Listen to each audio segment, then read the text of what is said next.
Hello and welcome to the 2023 season of Major League Show Jumping, the start of 10 venues all around from the USA to Canada to Mexico that'll take us to the culmination of this fantastic series in California in December. Yes, this is the first leg of the 2023 season, and this is the first of 3 legs where we bring you to Canada.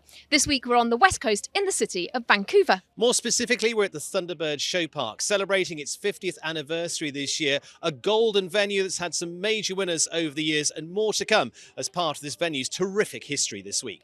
We've got some fantastic action to bring you all week in the 5-star show jumping, all of which will be leading up to today's team competition. We've got some established names as well as some new faces on the team squads this season. And of course, ones to look out for are Team Helios, who won this leg last year and then went on to become season champions. So who have we got? We've got some well-established stars and some new faces as well. Yes, exactly. We've got some really exciting new faces on the teams this year. The likes of Charlotte Jacobs, Caroline Mawhinney, Lexi Ray and Sam Walker, all ones to look out for. Super young guns who've really had a very good Florida in the lead up to this. We've got the well-established 5-star Grand Prix winners, the likes of Ireland's Shane Sweetnam, of Kent Farrington of the USA, who's won some of the biggest classes around the world. And Paul O'Shea returns once again, another big 5-star winner and a stalwart of the iCandy team. We'll be bringing you every second of the action live all weekend. Watch it all on MLSJ TV. #This is Major League. Major League Show Jumping, the team competition, round 1. How does it work? 8 teams, 3 rounds, and only 1 winner. Scoring in round 1 is based on faults and time. Faults mean a fence down. That's 4 faults for that. And individual rounds also get a time attached to it as well. So a faults and time score for each individual, but it's not an individual competition. We have 3 riders per team and all 3 scores count. The best total combined score for each team is what will determine the order from round 1, and the best 4 go through to round 2. The key is stay above the cut line. It's as simple as that to get into round 2. 4 in, 4 out. It's as simple as that. Good luck. Well, welcome to the first leg of Major League Show Jumping in this new season, this 2023 season. We're so excited to be here, of course, at the Thunderbird Show Park in Vancouver, in British Columbia, in Canada. This is the first leg of the series, and this was our first venue last year. But some of you who watched it last time around may notice something a little different. Last year, we jumped on the grass arena here at T-Bird, whereas this year we are jumping on the sand ring, which is going to be quite a different question for the horses and riders. Of course, they've had the opportunity, some of them, to jump in the 5-star qualifier class that ran yesterday. And they were certainly commenting on the fantastic footing that we have here. This footing, of course, by Premier Equestrian. But what we have for you today is the team competition, with plenty of exciting horses and riders to come, and many of these teams that you will remember from last year as well. Team iCandy will be first to go, and we'll then take you through teams like the Roadrunners, of course, who are basing themselves in California. Here we go then. Here's the order of go. iCandy, the winners of the first series of Major League Show Jumping, come first into the ring. They're followed by the Roadrunners, and then following them will be Team KPF, formerly known as Team Logano. The Northern Lights, Show Plus Northern Lights, will be coming 4th into the ring, and they'll be followed by Spy Coast Spies, ever the bridesmaid in the 2022 season. Team Helios come next, of course, last season's champions and one of the absolute standouts of the series in the last running. The Trailblazers will be the penultimate team to come in, and they have got that absolutely stacked lineup with some fantastic names. We've got the likes of Dara Kenny, Lily Keenan and Connor Swale on their squad to come today. The Crusaders are in pole position though today, taking the advantage of being last to go. I'm joined by Ed Holloway here today, and Ed, we're going to be taking everybody through this fantastic competition. Early chance for you to have a look at these teams. Yes, thank you, Hannah. It's great to be here. This is a wonderful venue coming into T-Bird. You can just feel the history. 50 years celebrated this year, and a wonderful venue. This is the first of our big competitions and the first of this 10-strong series, Hannah. It's going to be an epic showdown tonight. It certainly is. These riders have brought out their very best horses for this competition. We've got the likes of Credence with Kent Farrington here today. Also Vanessa Mannix with Carmella. She's another person who's bringing out one of those very top horses. Jordan Coyle has a different ride with 4 gold, but Lacey Gilbertson brings Damsel Saint-Amel for the Spy Coast Spies. Another combination that we saw plenty of times helping the team to some great results last season. Of course, we have the likes of Carl Cook, Erin Ballard and Sam Walker for Team Helios, also all bringing out some very exciting rides. Narcotique Van Het Dingentoff for Erin Ballard and Equine America Ivanhoe for Sam Walker. The Trailblazers, as you might expect, also have a fantastic lineup. Connorswale brings Theo 160, Lily Keenan with her World Championship ride Agana Van Het Garendal Z, and Dara Kenny with the aptly named for this venue Vancouver Dreams. And then finally, our final rider to go today in this first round will be Patricio Pascal with Chakaloo PS, another horse that we saw plenty on the Major League circuit last season. Yeah, it's a great mix again, isn't it, of world stars, the names of the likes of Shane Sweetnam, Dara Kenny. Talked to Dara earlier, he's very happy. He's loving the Major League Series in its 3rd year. We take a look at the course, Hannah, to get us underway. Yes, here we go then. This course, which has been designed by Olaf Peterson, they take place over these fences which are up to 1.50 m in height. So fence 1 then takes us on a gently curving left-handed turn to fence 2, which is an upright. Then we go another left-handed turn to the middle of the arena, another oxer at fence 3, which is very much up to height and width as well. Continuing left-handed, we have the Cabana Coast oxer at fence 4, and then 3 strides down to an upright at 5. Right-handed turn to the Emily Sandhack upright at fence 6, also very much up to height, and then the double there with the triple bar and the upright triple bar being nearly 2 metres wide. Following fence 8 then, it's a tight roll back to the Premier Equestrian fence at fence 9 with the water tray there before they take on the T-Bird 50 years triple combination. Again, these uprights are up to 1.50 m in height. Plenty of things for them to consider there. Voltaire is the fence at fence 11, and then we have another fence with a water tray underneath, just under 2 metres in width at fence 12, and then a final run down between the fences of the triple combination to 13, another tall upright, this time with a plank on top to finish things off. Quite a stiff test here, Ed, and this course has certainly been designed with lots of twists and turns, really making the use of the space, and it's really quite technical in there. Yeah, time not as critical in this first round. We're looking for a cumulative clear, of course, for our teams. But if there's equality, that's when time will come into play. And we know that a lot of the team riders will be thinking that there could be more than one team clear, so we'll be trying to go quickly as well. Of course, with table C for rounds 2 and 3, that is where it becomes more critical time. But yeah, a big course, very, very square. A lot of jumping, of course, a hot afternoon as well, Hannah. Quite humid as well, so the horses will have had a long day coming into this first round of the first leg of this Major League show jumping. Well, we go now to the national anthem sung by Courtney Hunt.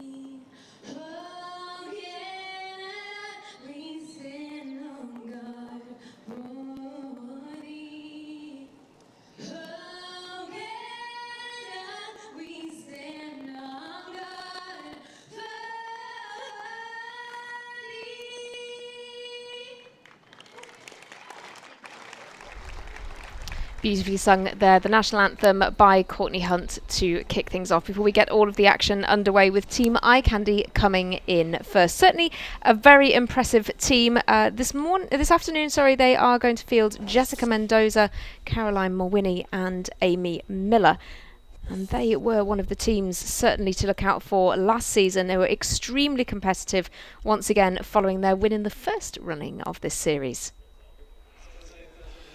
Jessica Mendoza's had a great career. Easy to forget that she's still only 27 years of age. She's had a wonderful run of form. Arcan Europeans in 2015, was fourth with the British team, was a travelling reserve to the Rio Olympics as well for Great Britain. Back in 2016 she'll get underway. Real mix here. I mean, pretty young as a team. Amy Miller would be the senior, Caroline Mawhinney very young, Jessica Mendoza sort of middle of the pack.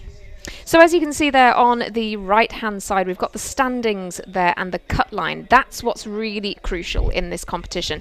8 teams, and we're looking for the top 4 to go through to round 2. So we need to be looking at both the faults and the time. They need to have the lowest combined score as a team because all 3 scores count. They also need to be quick because some of you who watched last season may remember we had a couple of teams who were on a good score, but they just weren't fast enough to make it above the cut line. So that's what we're really, really looking for. Jessica Mendoza then here, new to Team Eye Candy.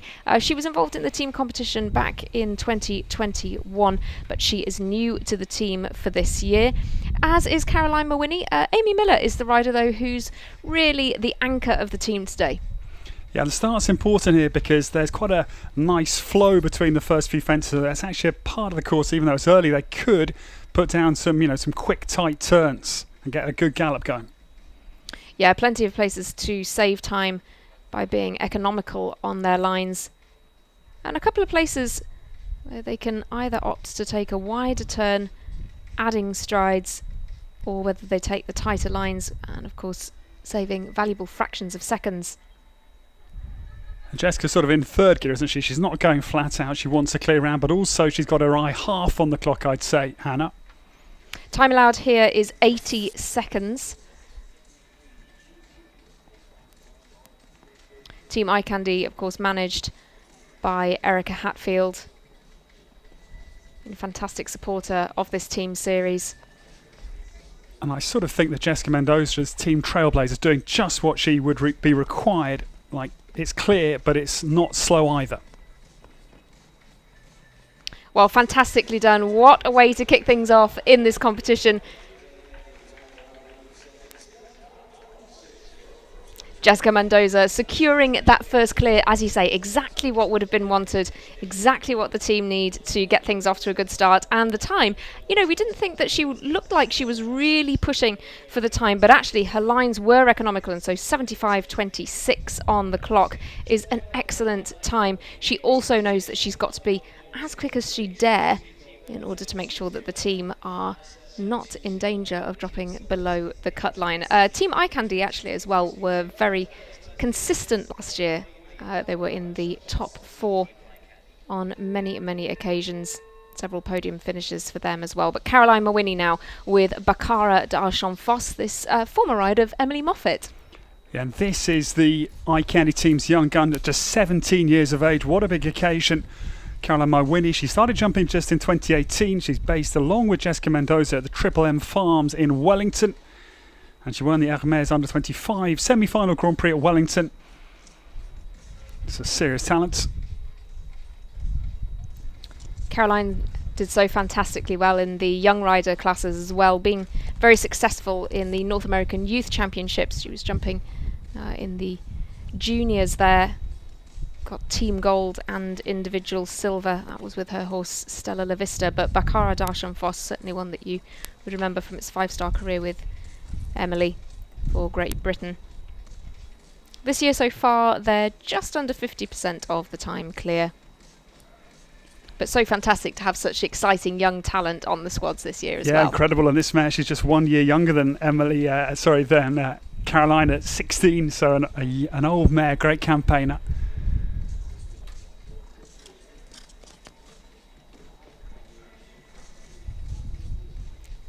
Goes nicely through the triple. She's really working to balance the horse all the way around these turns. I would say this is looking a little slower than Jessica, but not too far off the pace.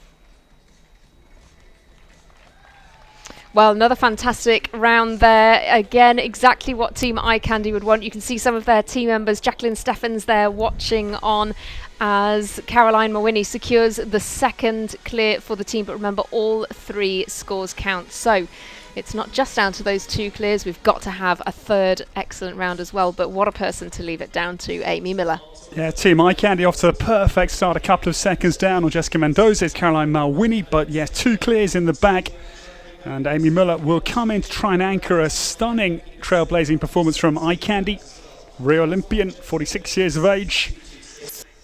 The senior captain of this opening team here, first leg of the 2023 Major League Show Jumping Series.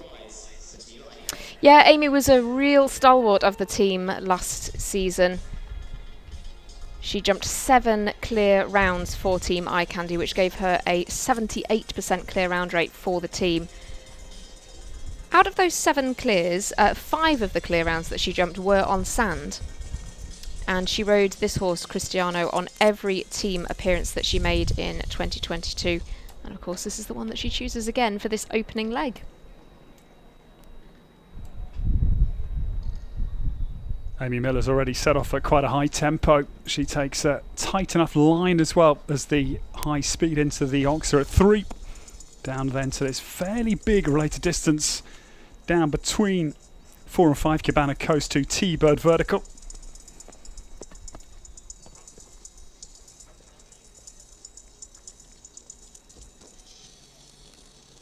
This was also the horse that Amy rode at Traverse City when we were there for the American Gold Cup, where she was the rider in the gold medal jump-off and clinched the win for Team Eye Candy. Such an impressive performance, but, you know, of course, with a record including Olympic Games, World Championships and many, many more, she's certainly somebody that you would want to bank on your team. Yeah, she's a cool customer, seasoned. The legendary Ian Miller's daughter. And Amy is securing a very good round here. Eye Candy are off to the perfect start. I think a similar sort of speed to Caroline. Again, a fraction slower than Jessica.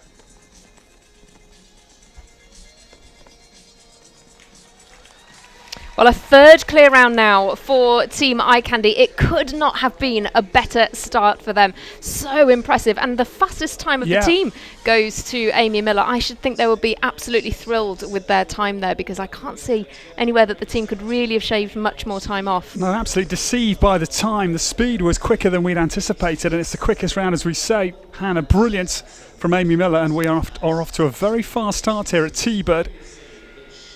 2:27.03 is the aggregate time.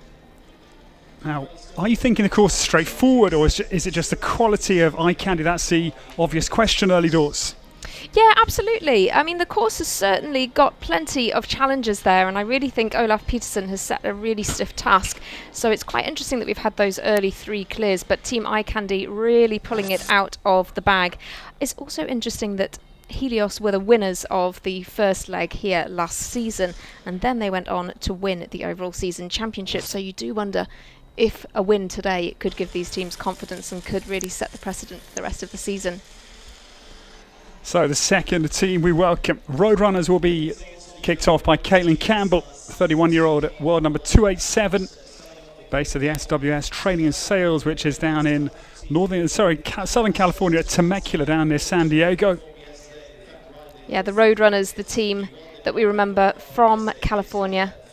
Home leg for them at the finals. And Caitlin Campbell chooses Diaco Blue here today. Caitlin, of course, was also on the Roadrunners team last season. Her clear round rate for the team specifically last season was 67%. She jumped 4 clears for the team. 3 of those were on grass. And she was actually a really key part of the team. She jumped for them at 6 legs. Caitlin Campbell originated on the east coast of the USA from Pennsylvania, then moved to California in 2016. And this Oldenburg gelding, he's beautifully bred Diorado, crossed to Chaco Blue. Chaco Blue, who famously sired Ben Mayer's Olympic champion Explosion W. Makes a very accurate start here. It's a brand new combination, Hannah. That's the one question we have. Since only mid-May they've been a partnership.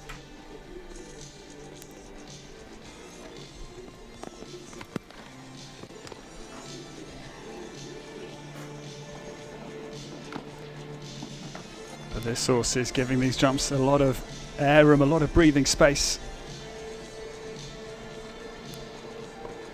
So there's a big distance down over that Oxer at 8. My gut feeling is it's a little bit slower than the rounds of eye candy, but that is just a hunch.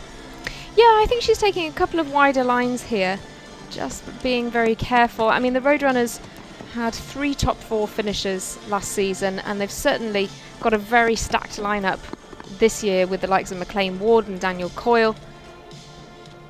I think they'll be aiming for the top placings a few more times if they can this season, looking to build on what they did last year. Yeah, time is going to be a little bit down, but it's a very good clear round to get Roadrunners campaign off to a good start from Caitlin Campbell. Crosses the line, 83.3 is the time, so yeah, 3 seconds adrift to Caroline Malwini and about 6 seconds down on the time of Amy Miller.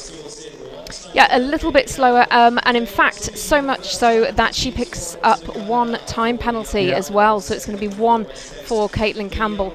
That could be absolutely crucial in this team competition, of course, with all scores counting. Every single score and every single penalty makes a difference. That could be really quite costly. Yeah, that's a shame. Just a third of a second out of the time for the 1 for Caitlin Campbell. Remember, of course, that for every second started over the time allowed, they pick up 1 time penalty, so only 0.33 of a second, but that still gives her the 1 time penalty. Another rider now new to the teams for 2023 is Zoom Gallagher. Zoom's ride here is Indigo van der Mugenhoek. Zoom, as I say, a young rider and new to the teams this year. Yeah, she's based in Carlsbad on the Californian coast at the TriStar farms that are at Del Mar. Her 6th year internationally show jumping, started in 2018. She was 4th in the Grand Prix. That was at the Desert International in Thermal mid-March of this year.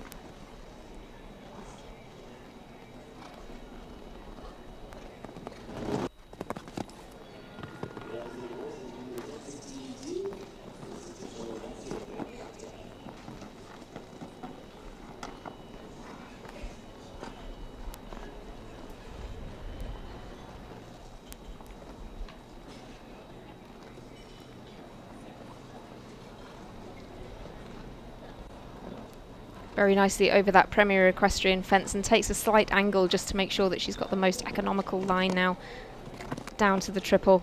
Triple combinations riding really well. Yeah, it's pretty beefy through there. 1 stride after the vertical, after the oxa piece. Both of those verticals being absolutely up to height, 1.50 m on the measuring stick for those. Just the 1 left. Zoom Gallagher looking good for time. Yeah, great for time, 78.26. And so keeps all the fences up as well. So what a fantastic way to begin Major League team career. Yeah, super baptism. There'll be some pressure for Zoom Gallagher, and she responds perfectly. And the Roadrunners have a very good second clear round. Well, Daniel Coyle comes in next with Gisborne VDL. This was the combination that won our 5-star Grand Prix qualifier, which took place yesterday afternoon. Daniel Coyle, though, absolutely fantastic competitor, one that we saw a lot on the Major League circuit last season as well. He was actually on the Eye Candy squad for the first half of 2022, but didn't actually make an appearance for the team. He then moved on to the Crusaders following the mid-season transfer window and jumped in Thermal, but jumped the horse Quinton. Daniel, though, as well, was in the top 10, or in fact in the top 4 in 3 of our 5-star Grand Prix last season. Was 3rd in the 5-star Grand Prix here in Vancouver with Legacy, and then won the first 5-star Grand Prix down in Thermal in California, and was 4th there in our 2nd week. But Gisborne is a really exciting ride, and one that Daniel is forming a fantastic partnership with, as we really saw last night. Yes, there are some phenomenally talented Irishmen on this far side of the Atlantic. Daniel Coyle, one of them, along with the likes of Shane Sweetnam and Dara Kenny from County Derry, originally world number 20. 2016 was his year to depart for the States. Yeah, a few of these Irish riders really, really competing extensively over here in the US and in Canada. They're just spectacular horsemen, Hannah, aren't they, the Irish? They start young in the saddle in the hunting fields. They do. They're fearless. When they can bring that sort of youthful experience to the show jumping world, they can become the stars that we're enjoying seeing. This is beautiful flowing round from Daniel Coyle.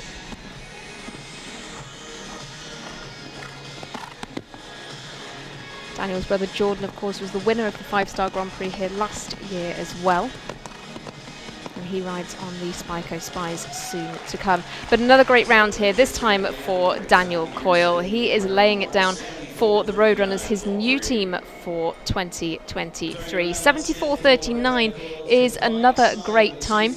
It's not quite our fastest so far. The fastest so far that we've seen has been Amy Miller. Her time was 74.23. And so the Roadrunners finish on the 1 penalty. Their cumulative time, they're just over 5 seconds off the pace of Team Eye Candy. And the way that this is jumping so far, I think the time could be crucial. Yeah, that's a really expensive time penalty. Don't want to rub it in for Caitlin Campbell. But yes, the 1 is the final score for Roadrunners. Super smooth round from Daniel Coyle to anchor their team efforts. Yeah, you really feel for Caitlin Campbell picking up that 1 time penalty, because it just can make all the difference. We move very swiftly on, though, to Team KPF. Spearheaded by Kent Farrington, former world #1, and he brings a very exciting horse to the fore here today. Alison Robitaille, though, will be their first rider in, with Esther du Morgray for the USA. Mario Delorier also on this team, and then Kent will be in the anchor position, being third to go for the team. This is a great lineup as well. Yeah, this is a very strong team, isn't it? The experience and the depth in this team is impressive. Alison Robitaille rode at the World Games in Rome back in '98, the Pan Ams in '99 in Winnipeg. She took the team silver, and 5 World Cup finals. This lady has been there. She's done it all, as have, of course, Kent and Mario. So this is a very, very strong team. Many of you remember this team, a team spearheaded by Kent Farrington last season, known as Team Lugano. Under that guise, they were in the top 4 3 times, on the podium 3 times, and had 1 win, which came very impressively in Ottawa, our 4th leg last season. But it was a little bit of a tale of 2 halves for the team, because they had some great results with those 3 podium finishes, but also then had quite a few results being 7th, 8th, and so I'm sure that they'll be keen as well to get off to a good start, just to kick-start their season a little bit more. They were 7th here last year. Alison Robitaille, formerly Alison Firestone. This is a young mare, just 9 years of age. A new ride for her this year, just their 2nd show together. Esther du Morgray has made a pretty quick start here for a new combination.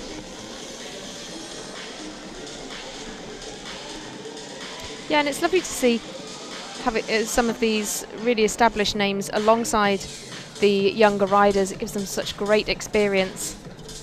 And this is quick, Hannah, as well. It is quick, but unfortunately we've had our first fence here now. Problems compounding. She set off with a mission. Yeah. But unfortunately that pace can sometimes be costly, and certainly this is a course where that would... Yeah, and the wrong round to do that, being a Table A format rather than a Table C, where this kind of pace could still have been useful. Yeah, 100%.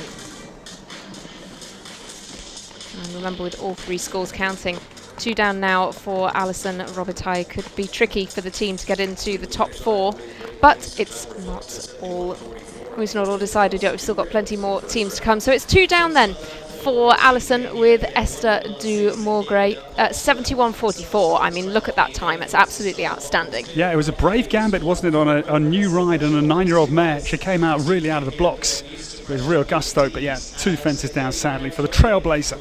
And of course, no discard score in this fascinating, compelling format. Mario Delorier will come next for Canada, riding Bardolina 2. The rider new to the Major League Team Series, and a pretty impressive name to be fielded by Team KPF for this opening leg. Yes, we talk about experience, and this man has got bucket loads of it. Treble Olympian, Los Angeles. He was 4th individually and 4th in the team back in the 80s. Seoul and Tokyo. With this horse, Bardolina, his Olympic ride. 12 World Cup finals, and he was the youngest winner, just 19 years of age, with the World Cup final in Gothenburg back in '84. So it's an incredible CV. And pretty on form as well. This combination also jumped in the Nations Cup in San Miguel in April, just last month, helping the Canadian team to third. But Mario's got quite some pressure on him now. He's down on the back parts of the double combination. Quite a brave angle to take there before the roll back to fence 9. Yeah, Team KPF, one of our fancy teams, having a very tough run of it this afternoon so far here at T-Bird. But of course, with 10 legs of the series, Hannah, they'll be of course going to each of them, and they'll be trying to catch up points quickly as we go forward. Yes, exactly. Consistency is key with 10 legs of the series. You can't just win it all on one leg. Takes a big shot to the last as well, so it's another excellent time, 71.73. Team KPF are really going for it on the clock. Policy, isn't it? They've come out, each of them. They've had a good team chat before and said, right, we're not going to play for safe here. We're going to go all guns blazing. Yeah, absolutely. But they've taken that risk, and unfortunately, a fence down there for Mario Delorier sits them on 12 penalties for now. As you see there, they're in third place out of the 3 teams that have gone, and they'll be trying their best to stay above the cut line, but I think with 12 that could be quite a stiff task. But if anybody is up to the task of not adding any more penalties, it certainly would be this man. Yes, what a combination to anchor Team Team KPF. It is Kent Farrington we welcome. This is a quite sensational Credence coming forward. This horse, one of the biggest global winners, I think, fair to say, Hannah, has won at Geneva a couple of times, 2019 and 2021 in the Plexpo, the Trophée de Genève. It's an extraordinary horse, Credence, and Ken Farrington, one of the best riders we've seen in global show jumping over several decades. Yeah, it's really a treat to see Kent in action with Credence, an absolutely iconic horse for him. He actually jumped this horse in the 5-star Grand Prix at Toronto last season as well and placed 5th. Kent, of course, though, was the winner of our Grand Prix in Ottawa. He was in the top 10 in 5 of our 5-star Grand Prix last season. And I think there's no horse in the world that I can think that looks easier at high speed than Credence. It's sensational. This horse can just keep jumping at this lightning pace from Kent. I mean, look at the way that he's taking the angle going through the double there. They get away from the fences so quickly and so smoothly as well, just no time wasted. Kent twice a winner of the Rolex IJRC Top 10 final, neither with this horse, Gazelle in 2015, and Austria, young mare that won in 2019, the Top 10 final. Credence is on fire as ever. As you might imagine, Kent was just instrumental for the team last season as well. He was on the team for all 3 of their podium finishes. Look at the time, Hannah. I mean, he is riding round 1 like a jump off. That is just something so special to watch. 65.3 is his time and nothing to add. So Kent Farrington keeps it clear and keeps Team KPF to by far the fastest time that we've seen so far. More than nearly 20 seconds faster than Team iCandy as a team. Yes, it's a shame in this demanding, I think, compelling format, though sadly Kent Farrington can't improve Team KPF's fortunes, but a wonderful round to watch. Quickest round we've seen by some way. There'll certainly be, Kent will certainly be a rider to watch in tomorrow's Grand Prix as well. Remember, we'll be bringing you that live as well on MLSJ TV. So we can safely answer our early question of is the course easy with a firm no. Yeah, absolutely. I think Team iCandy have really sent out a fantastic team here who made it look as if we might have quite a lot of... They did. They made it look as if we would have plenty of clears, but Team KPF, strong team as well, and just shows how difficult this task is. Well, 4th in then are the Show Plus Northern Lights, the team always with a Canadian flavour. Finished 8th in the overall season standings last year. And we have Vanessa Mannix, who was a key fixture on the team last season. She rides alongside Nicole Walker and Ali Ramsey, both of whom are new to the teams for this year. And I think just 2 all-lady teams, and this one of the 2 all-ladies.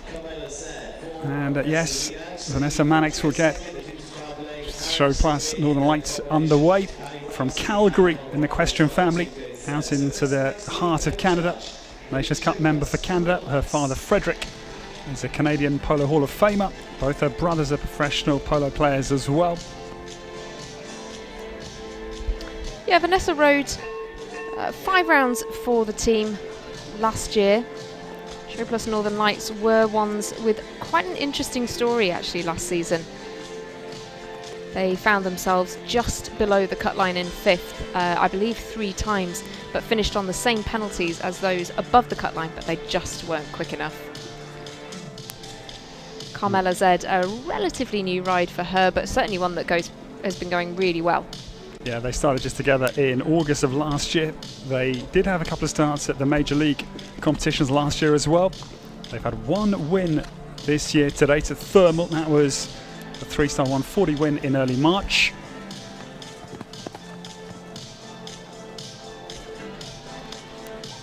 Vanessa also had some great results in our Major League Grand Prix last season as well. She was 3rd in San Miguel in Mexico.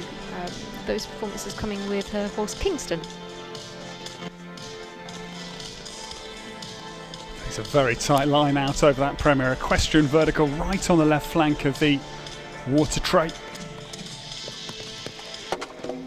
And Shane back bar of the treble half centenary combination goes.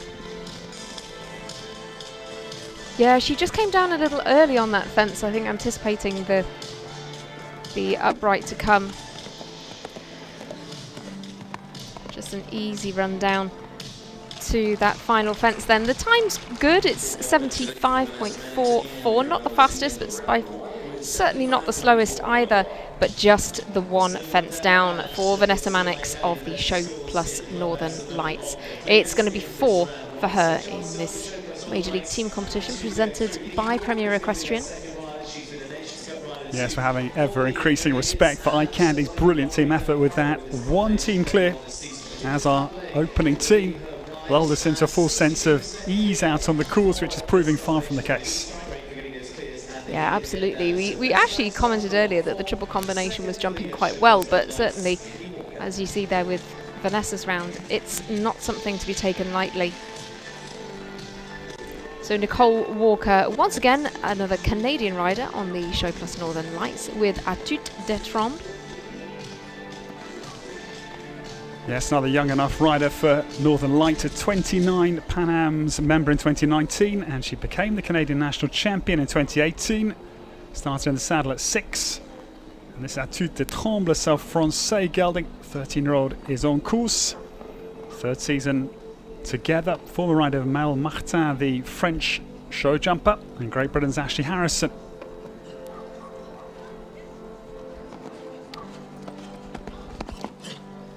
Yeah, they've had some great results this year so far. They won a 2-star Grand Prix down in Wellington. Also performed well in Akala, and last year performed really well at Spruce Meadows as well. A really exciting addition to the team series. And it's a good start here. It's a brisk pace, and it's a very tight line they carve back to 8. Cleared that beautifully.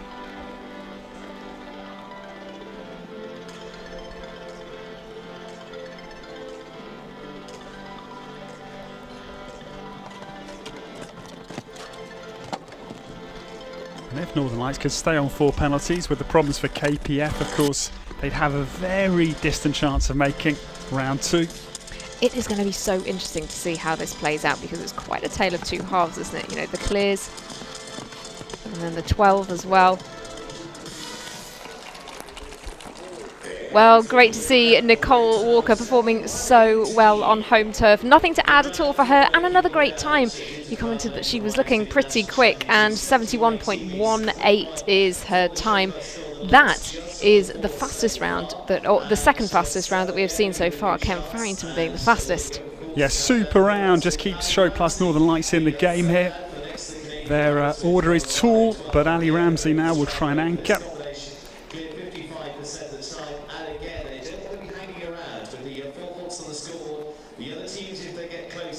Yes, Ali Ramsey with Conrado 12 coming forward here. Another combination who've been jumping well down in California and had a good 3-star win. That was in a speed class, so we may see them going pretty quickly around here as well. Yes, 31 years of age, world number 144, trained initially with Jill Henselwood, now runs Ali Ramsey Equestrian at Aurora in Ontario. Started international show jumping in 2014.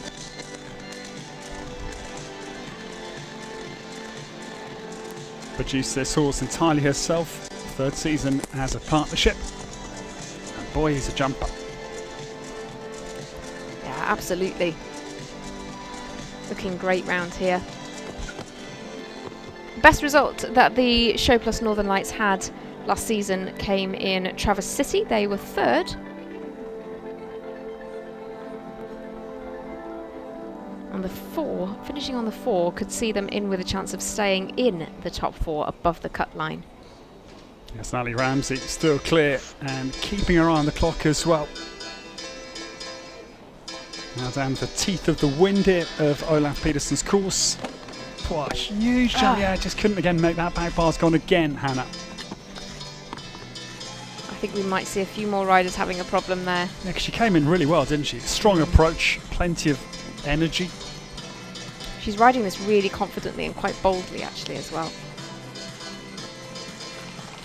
Good to the last, and it is another good time, 73.69, but just the one fence down now has the Show Plus Northern Lights on 8 in total.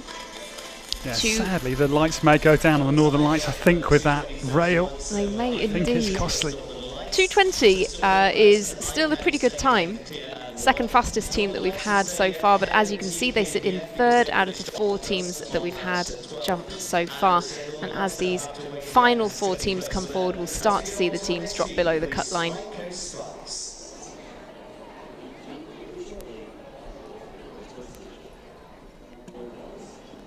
The Spy Coast Spies come next then. The team, somewhat the bridesmaids in many of their competitions last season. They field the exact same squad of riders that they fielded here in Vancouver last year. Shane Sweetnam joins Lacey Gilbertson and Jordan Coyle. Shane with Out of the Blue SCF here today. Shane, of course, the team manager for the Spy Coast Spies as well, and he's been jumping absolutely fantastically. He's just got a brilliant set of horses, which of course has contributed to his position of 10th in the world rankings. Yes, he's a master. 4 of the top 10 in the world rankings here this week at T-Bird, and the man from County Cork in Ireland's deep south originally gets started. World number 10, Shane Sweetnam. This is a 9-year-old mare, again young mare, Belgian bred, Out of the Blue SCF for Shane Sweetnam. What's your instinct saying here, Hannah? Is this a team that's going to match Eye Candy's clear? I think this is a really great lineup of riders. This is the exact same team. Some horse changes. A horse change for Shane and a horse change for Jordan Coyle, but they fielded these 3 riders here last year and they placed second. Also, this combination of 3 riders for the Spy Coast Spies got the team onto the podium, so second 3 times last year. So it's a really good combination for them.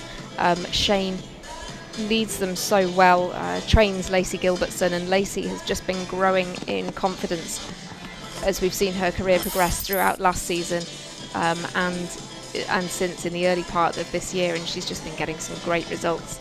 Shane chooses Out of the Blue today, but as I say, he's got some brilliant horses that he's brought to the team competition.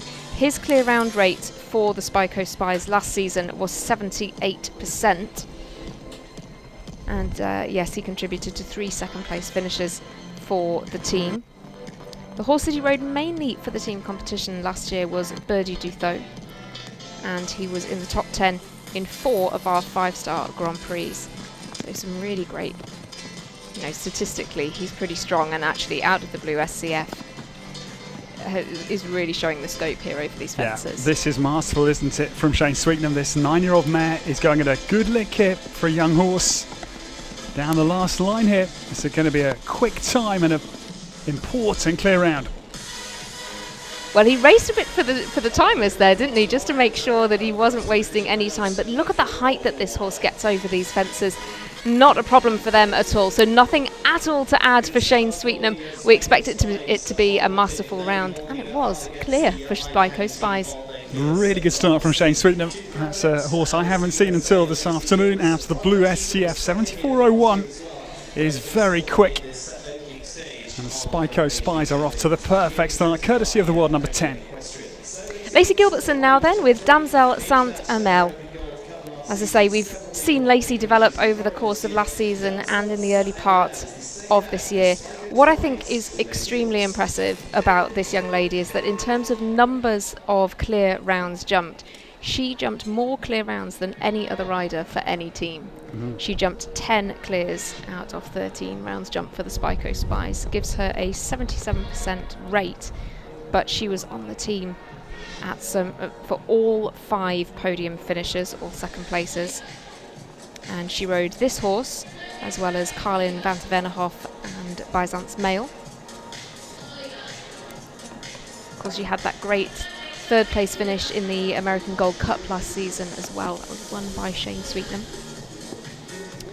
But Lacey, in terms of statistics, is really impressive on this team series.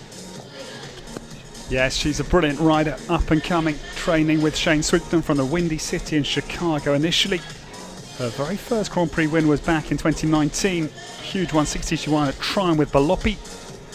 And this is again quick here, and she angles out over 8. 74.01, Shane's time. I'd say similar. When you think about the lineup of riders that they have in the Spyco Spies as well, it'd be so interesting to see who they choose, if they get into round 2, who they would choose for round 2 and who they would choose for the medal round, because they've got some fast riders here and they could choose 2 quick riders to get them into that gold medal jump off. It's all about strategy. Oh, what a shame. Yeah, what a shame, because look at the time again, very similar to Shane Sweetnam. The last 2 fences falling. It's a brutal ending to a very good round for Lacey Gilbertson. Oh, that is such a pity. She looks disappointed there. And I can well imagine, because it was a lovely round for the most part. Just such a shame down that final line. So it's 8, and she leaves Jordan Coyle with quite the task. Yeah, and kind of without explanation, because she came down positively into the final line, didn't do anything wrong at all on approach. It looked really good, copybook ride, and the last 2 fences falling. It's rough for Lacey Gilbertson. Very difficult to see. So Jordan Coyle then is the final rider for Spy Coast Spies. A new ride for him. This is for gold. Jordan, though, again, a key player for the Spy Coast Spies last season. He was selected to ride in the gold medal jump-off for them 4 times. He jumped 4 clear rounds overall for the team. All of those were with his ride Picador. His other performances for Spyco Spies were with Costa Dian. But of course he was the 5-star Grand Prix winner here last year as well.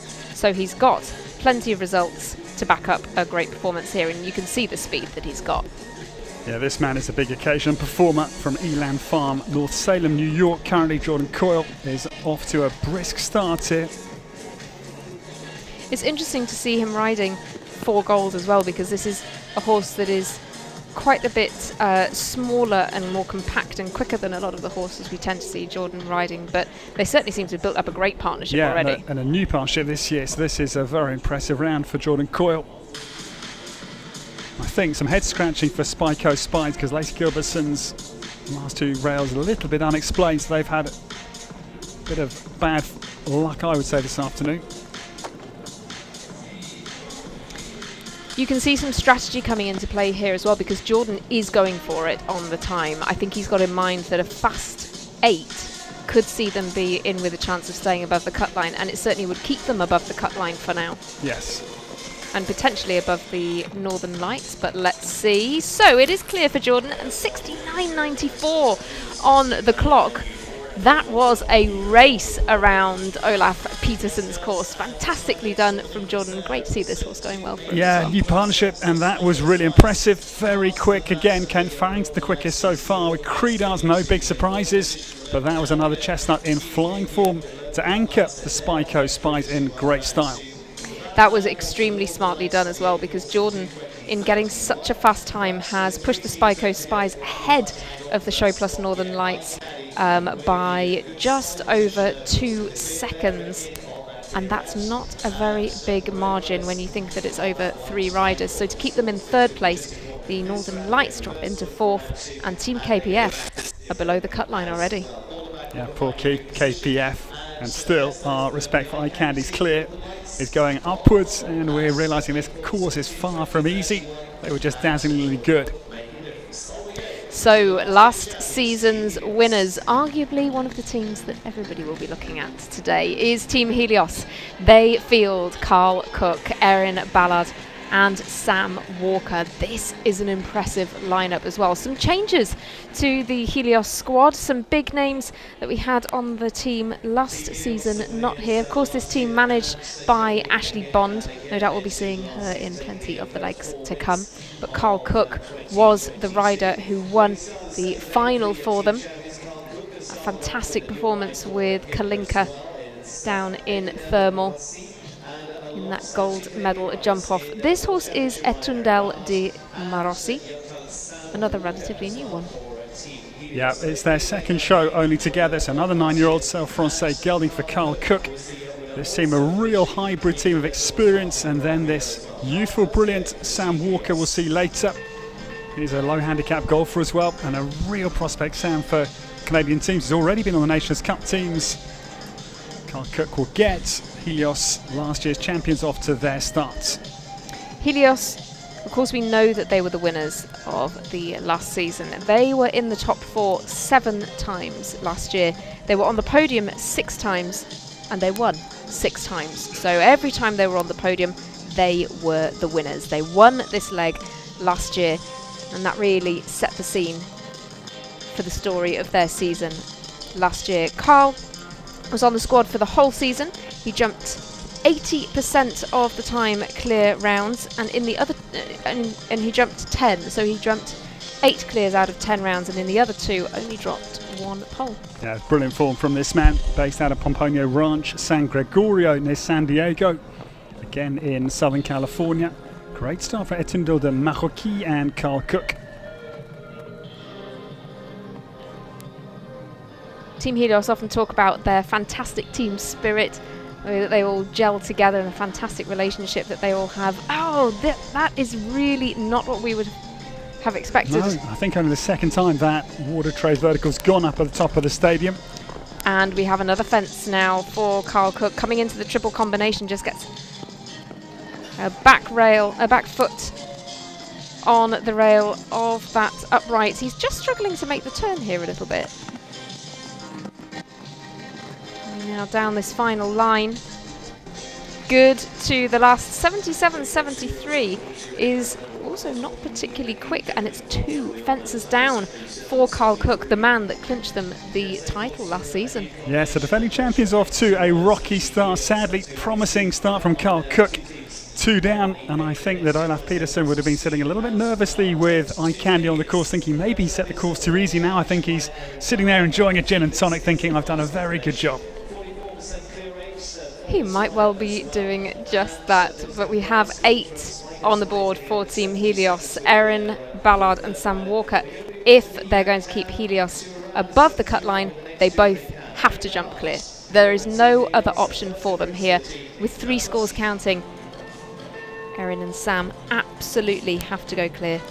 Yeah, this 8 penalty score is looking like it's going to be influential, and that is why the Spyco Spies just kept the foot on the floor from Jordan Coyle as their anchor.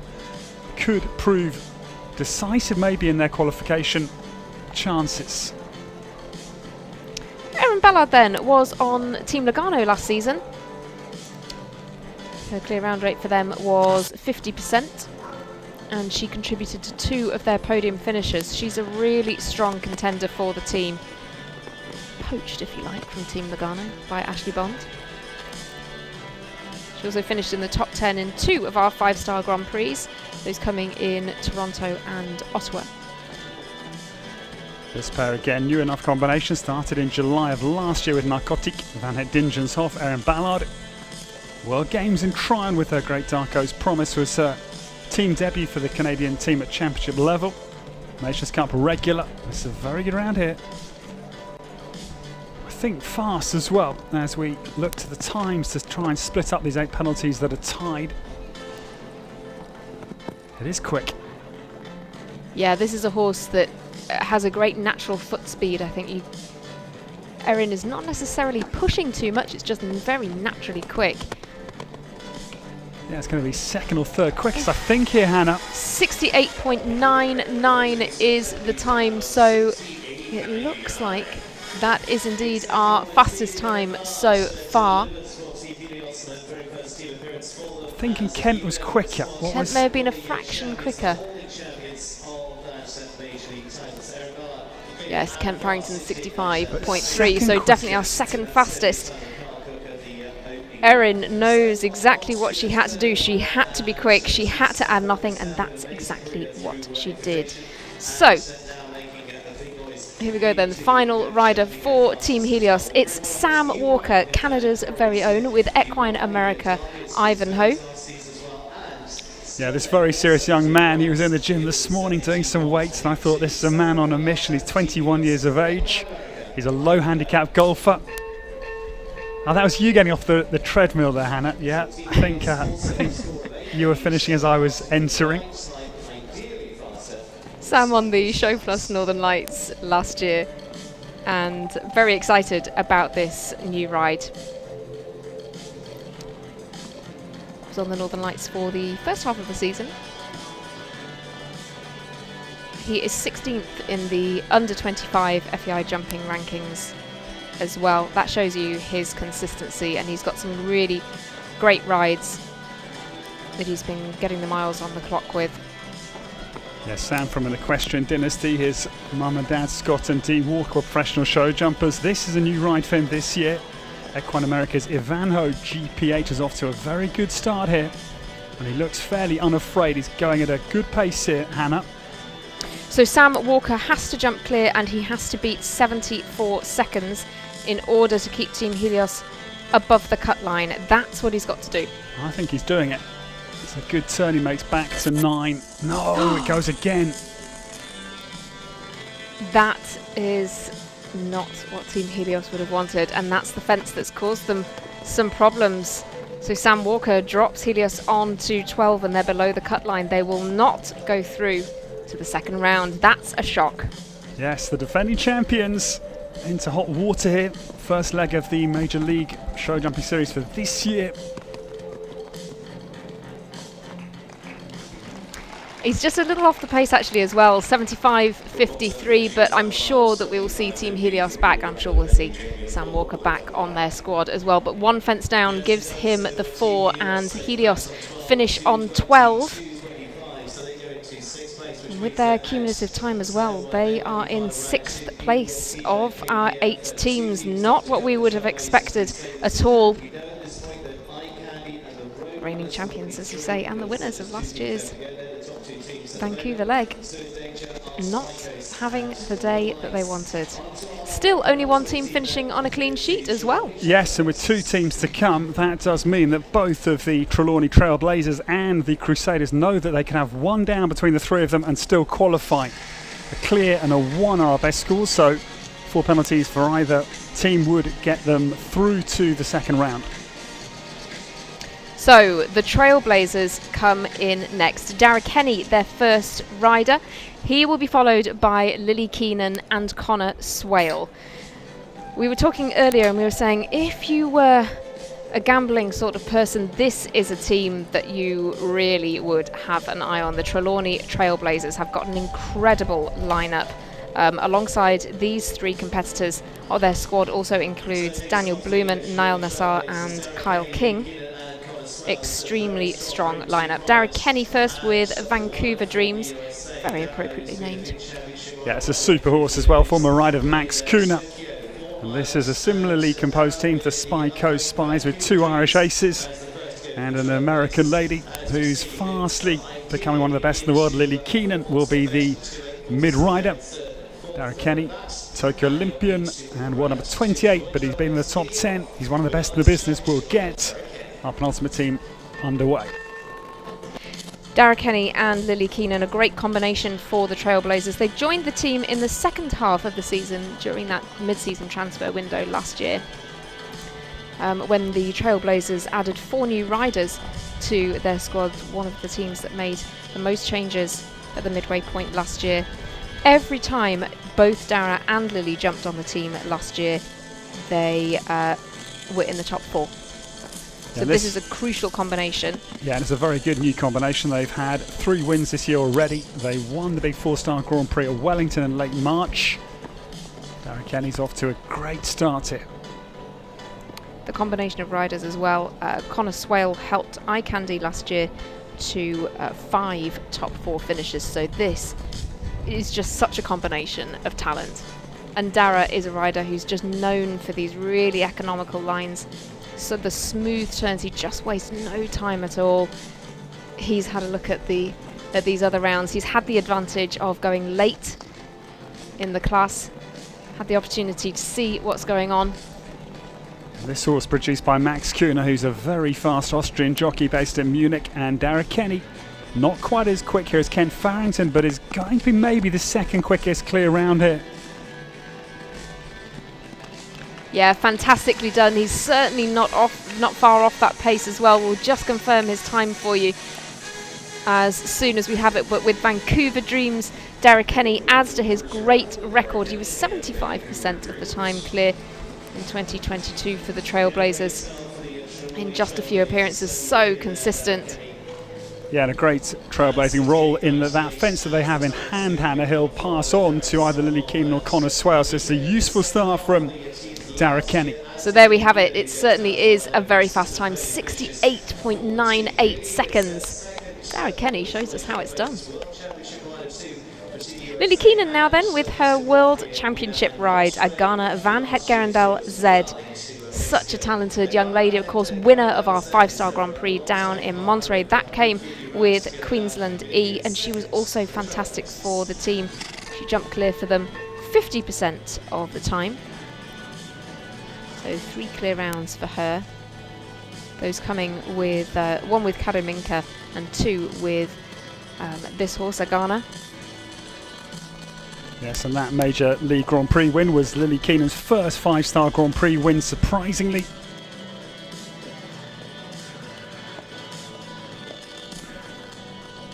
Yeah, it was an incredible performance. There were only 3 riders going into the jump-off in that competition, Lily being the fastest of those. But a really great talent to have on the Trailblazers squad.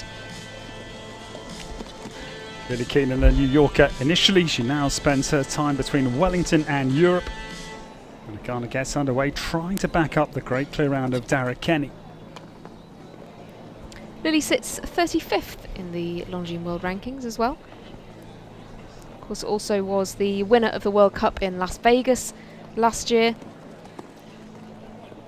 But we really could sit here and talk through some so many podium finishes for this combination.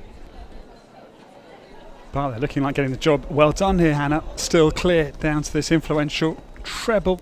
Half centennial line. He jumps through there beautifully. And quick again. Yeah, very quick, and it goes to show that actually having the late draw in this competition really is of benefit, so that they can see what's been happening before them. 72.67, but crucially, it's a clear, and with Connor Swale to come, it's looking pretty good for the Trelawney Trailblazers. Yes, could not be better than to hand a fence to the world number 8. Connor Swale will be the anchor man momentarily. So yes, absolutely, that is quite crucial. So even if, for example, the Trailblazers were to finish on a clean sheet, if Connor has a fence down, he can still keep the Trailblazers above the cut line. 1 fence down secures them the second round. And remember, in the second round, we start afresh. We discount the scores from round 1, and it's an entirely new competition in round 2. Connor Swale now with Theo 160. The crucial thing, as we've explained, is that Connor can have a fence down and keep his team above the cut line. Yes, and the man from Saintfield, County Down, based with Conor Murphy of Mannon Farm, has had a meteoric rise since July of last year, where he was outside the world's top 100.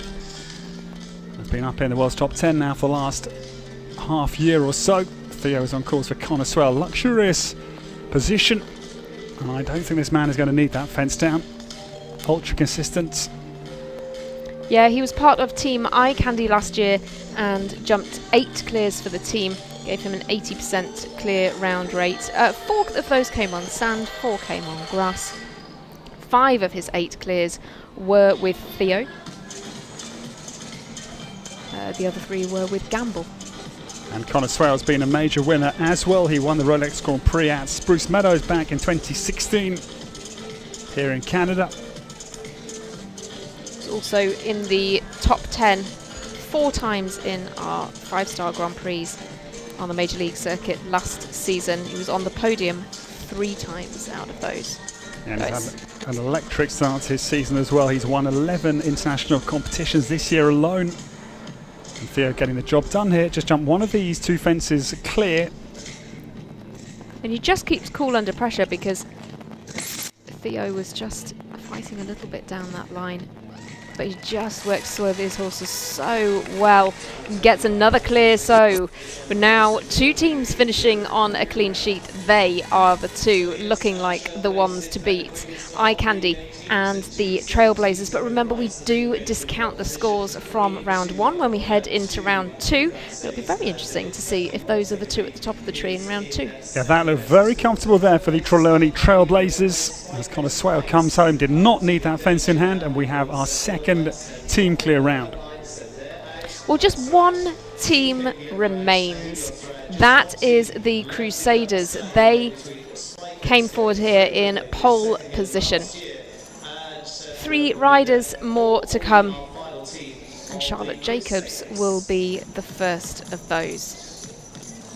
Trailblazer squad looking like Charlotte Jacobs of the USA, Grant Seeger as well, also of the USA, and Patricio Pascal for Mexico riding on this team today. In order to stay above the cut line, they can have a fence down between them or 2 down and be extremely quick, but that has got to be, that would have to be really pretty unbelievable times if they were to still have 2 down and go ahead of the Spyco Spies. The Trailblazer for the Crusaders, our last team here, leg 1 of the Major League show jumping series for this year, from a long line of equestrians.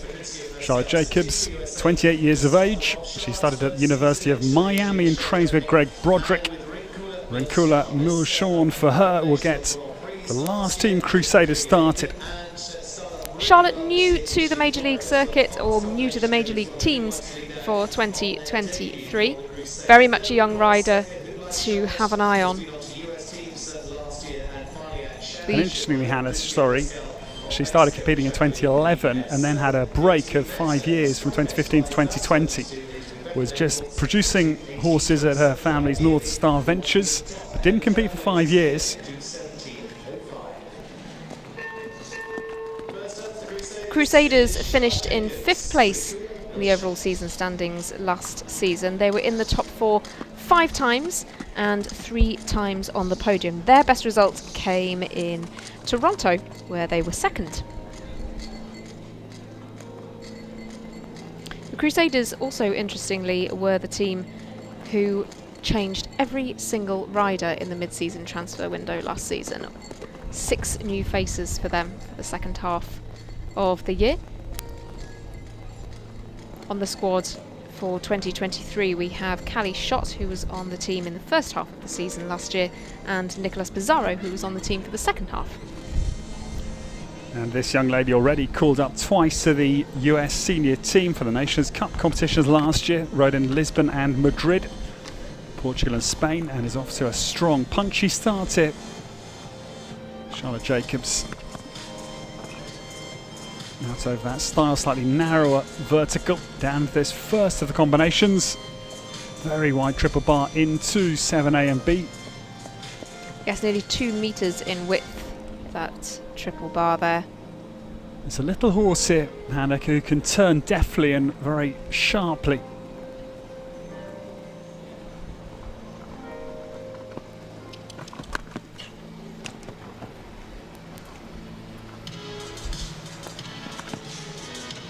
Yeah, very naturally quick, but Charlotte gets away from the fences quickly as well, doesn't she? Certainly doesn't. That's a tight turn in there.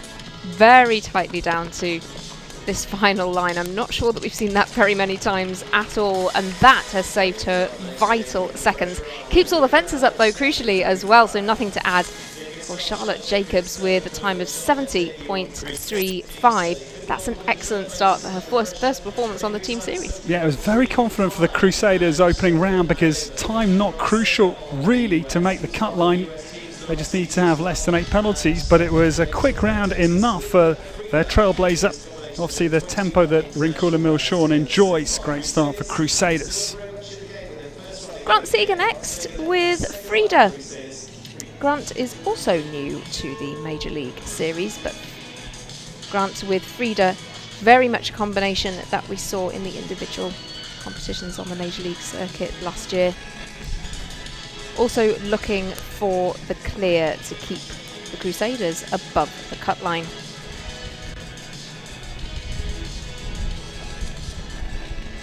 I'm guessing that Charlotte Jacobs was thinking, well, if I could give a fence in hand to Grant and a fence in hand to Patricio, then my quick clear could, if 8 was their score. That was, I guess, her tactic there, just in case. Yeah, and it's certainly a smart one.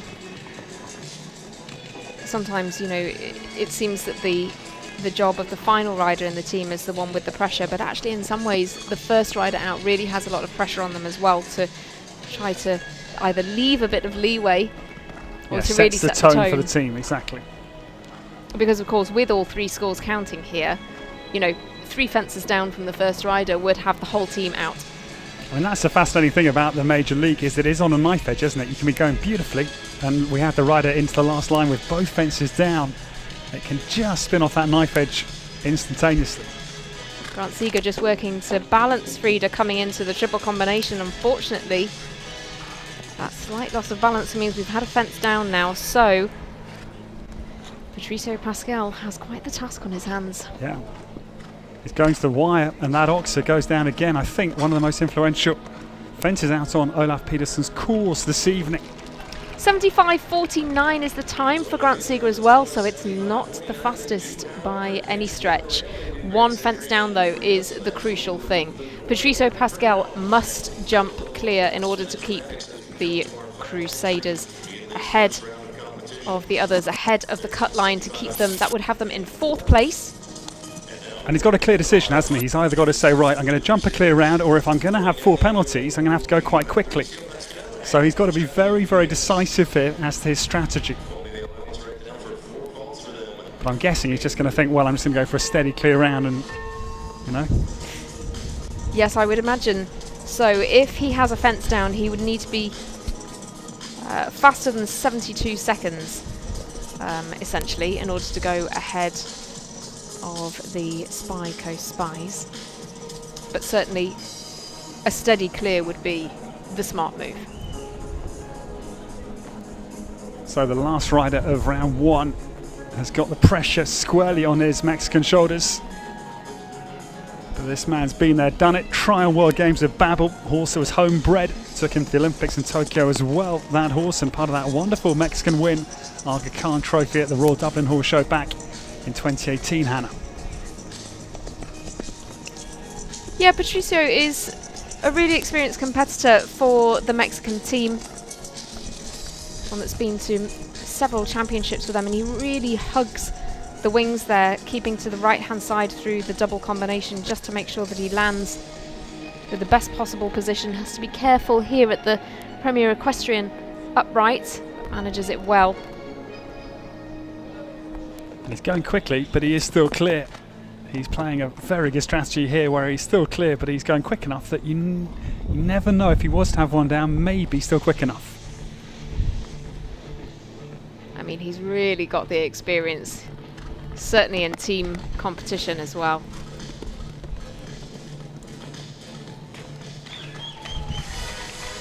Well, look at that. Nothing to add for Patricio Pascal. What a great way to round off round 1. He keeps the Crusaders on a score of 4. And so the Crusaders are now in fourth place and they stay above the cut line. It drops the Spyco Spies down below the cut line and into fifth place. So we lose the Spyco Spies, the Show Plus Northern Lights, and Team KPF and Team Helios. Stephen Wild is down in the arena to give us a rundown of round one. Well, a fascinating competition. And as we see up on the scoreboard, it is going to be close between them because we see some big names going out, but that's how this competition works, because 4 in, 4 out, it's as simple as that. But those in, the Trelawney Trailblazers, were blazing a trail here this afternoon as the fastest in round one. They produced the 0 scores. They all go back to 0 into round 2, the 4 teams going through. The key bit are the 4 teams we lose, sadly, and those include last year's champions, Team Helios. It is goodbye to the Helios team, not the start they would have wanted. Spyco Spies on the podium here last year as well. They're gone too. The Show Plus Northern Lights, the team with the predominantly Canadian combination, went close but didn't quite work out for them, as we say goodnight to them too. And to Team KPF as well, to what looked a very strong team on paper. Unfortunately, doesn't make it through to round 2. But the key ones that do, Trelawney Trailblaze with Dara Kenny, Liddy Keenan, Connor Swale, they look very strong. And second best of them are Eye Candy. They've gone so close. They've had some of the biggest wins, and of course the champions in the first year of the series will go through as the second best of them. Roadrunners are coming into the game in a big way into 2023 with Caitlin Campbell, very good debut for Zuma Gallagher, and Daniel Coyle was the anchor of the team there. 2 clears out of that group and just that 1 time from their first. And Crusaders, another good debut for Charlotte Jacobs, kicking them off with Rincula Milchamp for the Crusaders to make it through to round 2, as alongside Grant Sager, another team debutant, and well-experienced Patricio Pascal in there for the team. So the teams going through, Trelawney Trailblazers, it is going to be Eye Candy, it is going to be Roadrunners, reverse order. So kicking it off into round 2 are the Crusaders. For the rest of them, it is good night from Vancouver.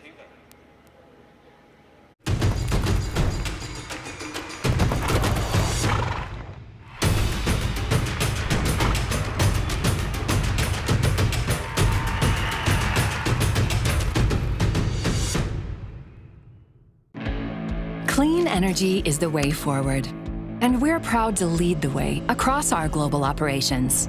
With our Clean Energy Innovation Hub in Australia and Hydrogen Blending Project in Fort Saskatchewan. By providing solar energy to households in Chile, delivering hydroelectricity in Mexico and Alberta, and helping remote Indigenous communities in Canada use renewable energy to reduce their reliance on diesel. ATCO. Always there, anywhere.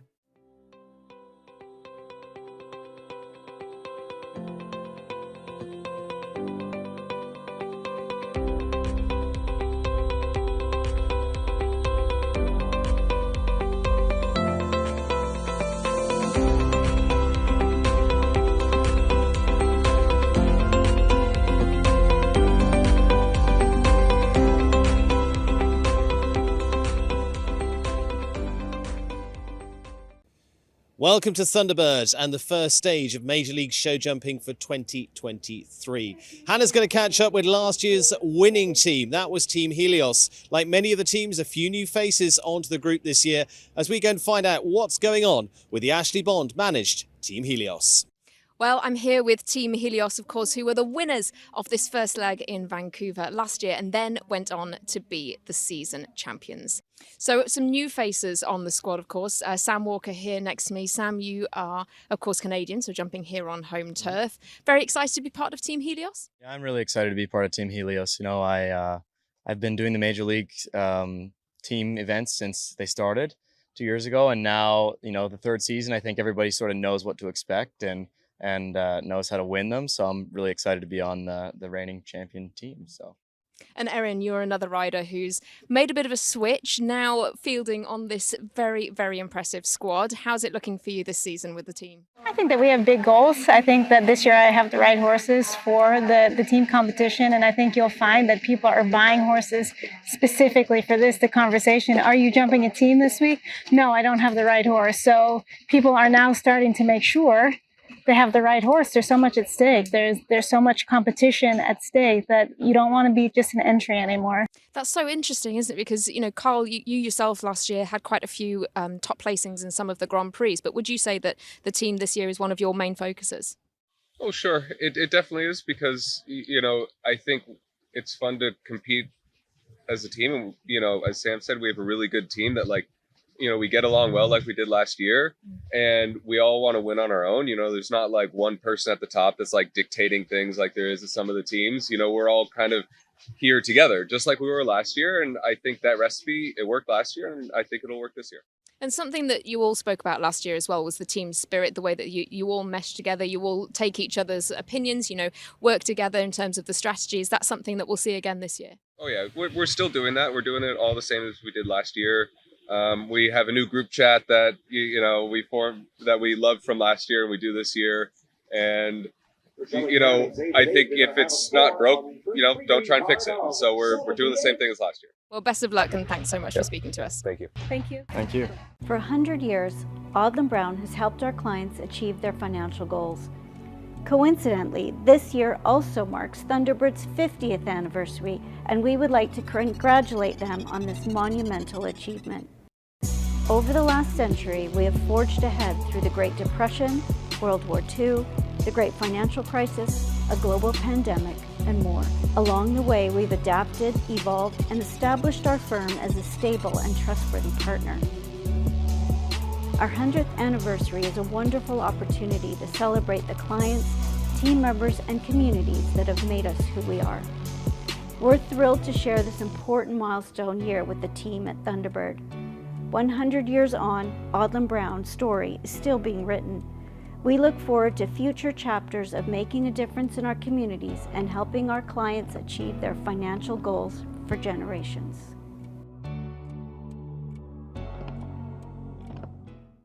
Well, finally, let's talk about the horses that you've got then. Sam, who are you riding this week? I'm riding a gray horse that I got earlier this season. His name is Equine America Ivanhoe, and he came over from Europe at the end of December. And although it's a new partnership, I feel really comfortable with him already.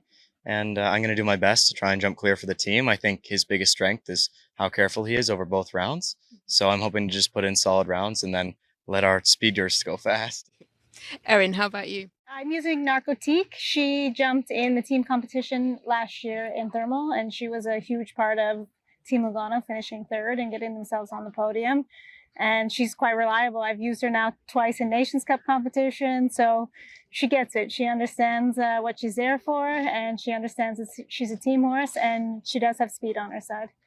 Carl, finally, which horse are you bringing to the team? I'm riding a horse we've had for a little while, but I didn't start riding until the beginning of this year. His name's Etundel de Merosi. And he's a beautiful gray, dapple gray. He's got a lot of talent, a lot of power. As long as he stays focused, I think he'll be clear.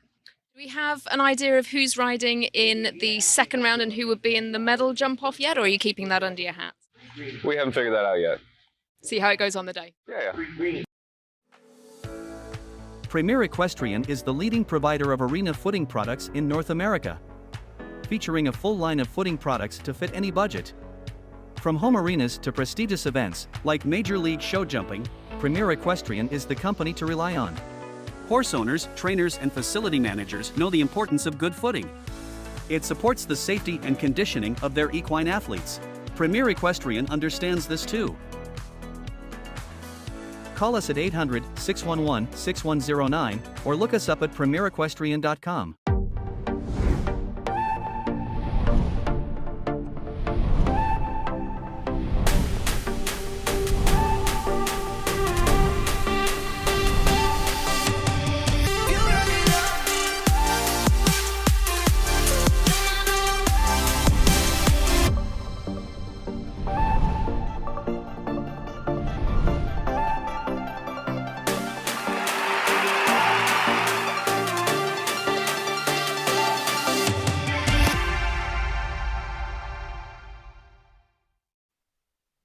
Well, getting set for round 2 here, and how does this work? Well, 2 riders on a team now, and it's table C.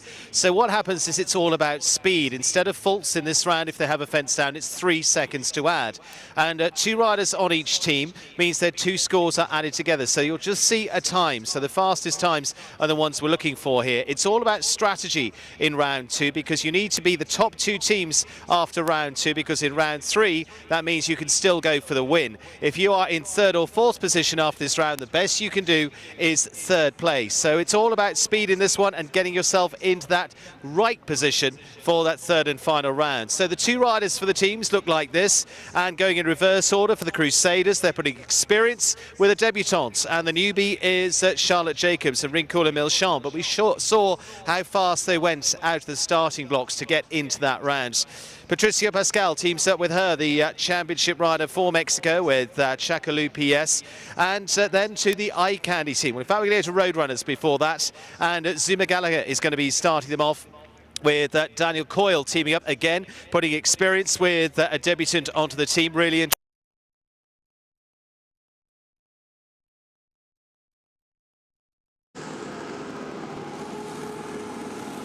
All right, everyone, let's take a look at our course for this second round of competition. Time allowed 53 seconds. Starting once again over the familiar territory and fences.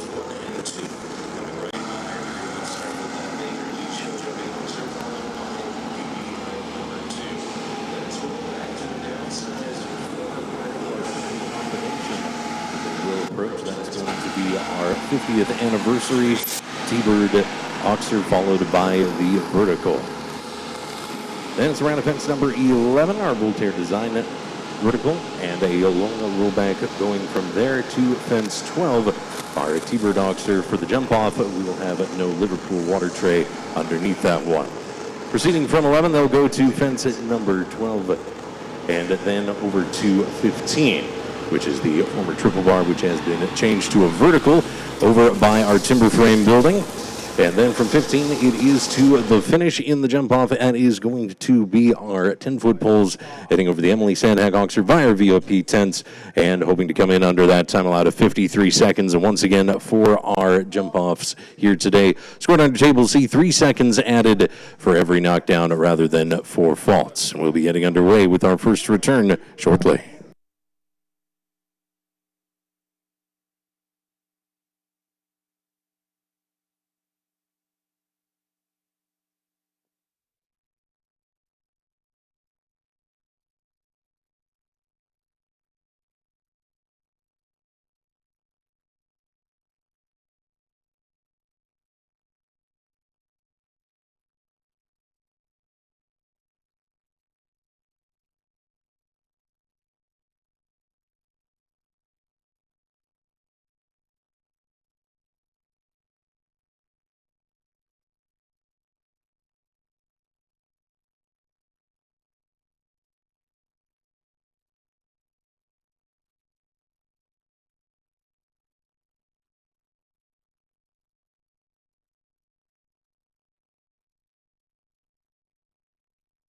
Of our original 8 teams to return, it will be the Crusaders, followed by the Roadrunners, then Eye Candy and Trailblazers. This will determine who goes on to the bronze medal matchup and the gold and silver matchup.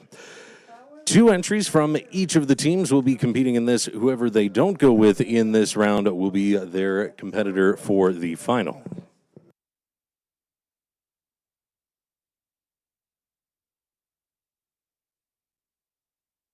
The final team to tackle the shorter course where it's all about speed. A fence down. Of course, a big thank you to our presenting sponsor today, Premier Equestrian. To their total time, and they've got to have a foot to the floor. Yeah, and fascinating now, Hannah, because team tactics become very, very important. Do you select your 2 best riders to make sure of a qualification for the gold medal match, or do you trust your numbers 2 and 3 and save your best rider for the gold medal match, hopefully? So a lot of tactics here. Of course, you've got 3 riders that are strong. You'll be happy in any case, but it's a fascinating decision for the team managers as well. Yes, absolutely. It is such a tough task for the team managers to decide who to field. And we've got these riders ready for you that we can tell you who will be coming forward for round 2. So for the Crusaders, they will be fielding Charlotte Jacobs and Patricio Pascal, while Grant Seeger will be saved for the medal jump-off. Following them, the Roadrunners have selected Zoom Gallagher and Daniel Coyle to get them into the gold medal jump-off if they can, whereas Caitlin Campbell is saved for round 3. Team Eye Candy have selected Jessica Mendoza and Caroline Mawhinney for round 2. They save their team stalwart Amy Miller for round 3. And finally, the Trailblazers have chosen to field Dara Kenny and Lily Keenan in this second round. Connor Swale, the man who is often relied on for speed, will be in the jump off in round 3 for them.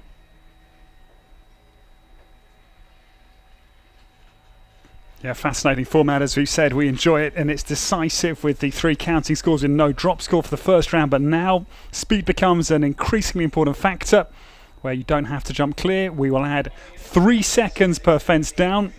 Of course, you want to jump clear to avoid that penalty, Hannah, but if you were to have one down going quickly, you can still compete in this different format of competition.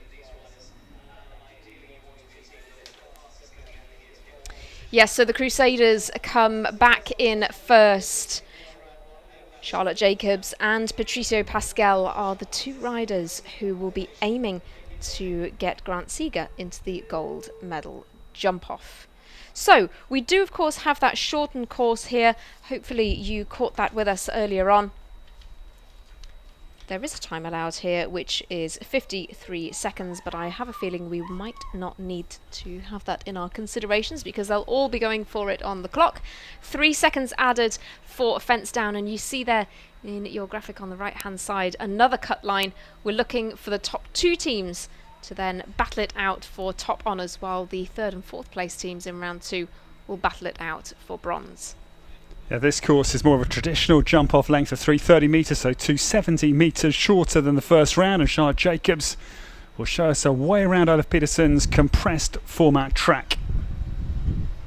It's a good tight turn. She runs down to the T-Bird half centenary combination, beautifully in and out of there. Takes the inside turn there. I should think we'll see most people doing that. Gets the good turn back here as well.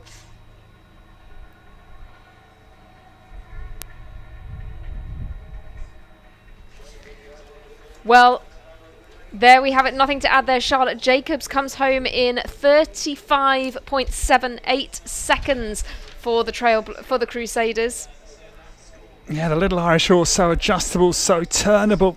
Exploded out over that big T-Bird Oxer off a tight turn, showing his power off the ground, and it's a very good start for our opening team in the second round here at Thunderbird. So no fences down. It will be interesting to see if we have many times faster than that, because of course the 3 seconds added would make all the difference. Patricio Pascal comes forward next. He was not one of the fastest rounds that we had in round 1, but interestingly Grant Seeger was in fact their slowest rider in round 1, and he's been selected for the medal jump off. So arguably they've chosen their 2 fastest riders to try to get them into that gold medal jump off. Patricio comes forward with Chakalu PS, experienced Mexican rider. Hasn't had too much time to gather things back up because of course they were the last team to go in round 1, now first to go in round 2.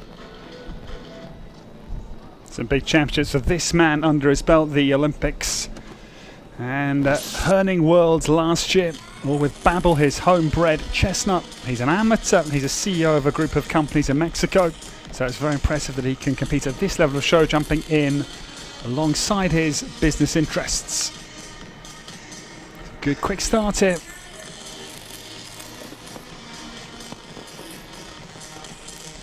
Quickly through what has now become a double. B and C from the triple combination. Thinking very similar in time to Charlotte Jacobs. This is going to go to the wire. I think it's very close.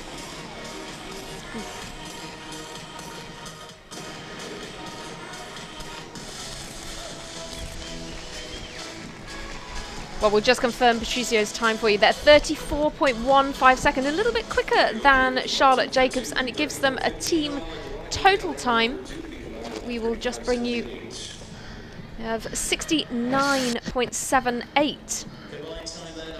I think we may see teams go faster than that. Yeah, 34.15, about a second and a half quicker than Charlotte, but very good round for Patricio Pascal and Chak Galou. But yes, we think they'll go quicker. Yeah, I think by the time we get to the likes of Dara Kenny and Lily Keenan, we may see some faster rounds than that. But certainly a good start for the Crusaders. That team who were 5th in the overall season championship last year. Off to a really good start. They will be in the top 4, but will they be on the podium? The Roadrunners come in next.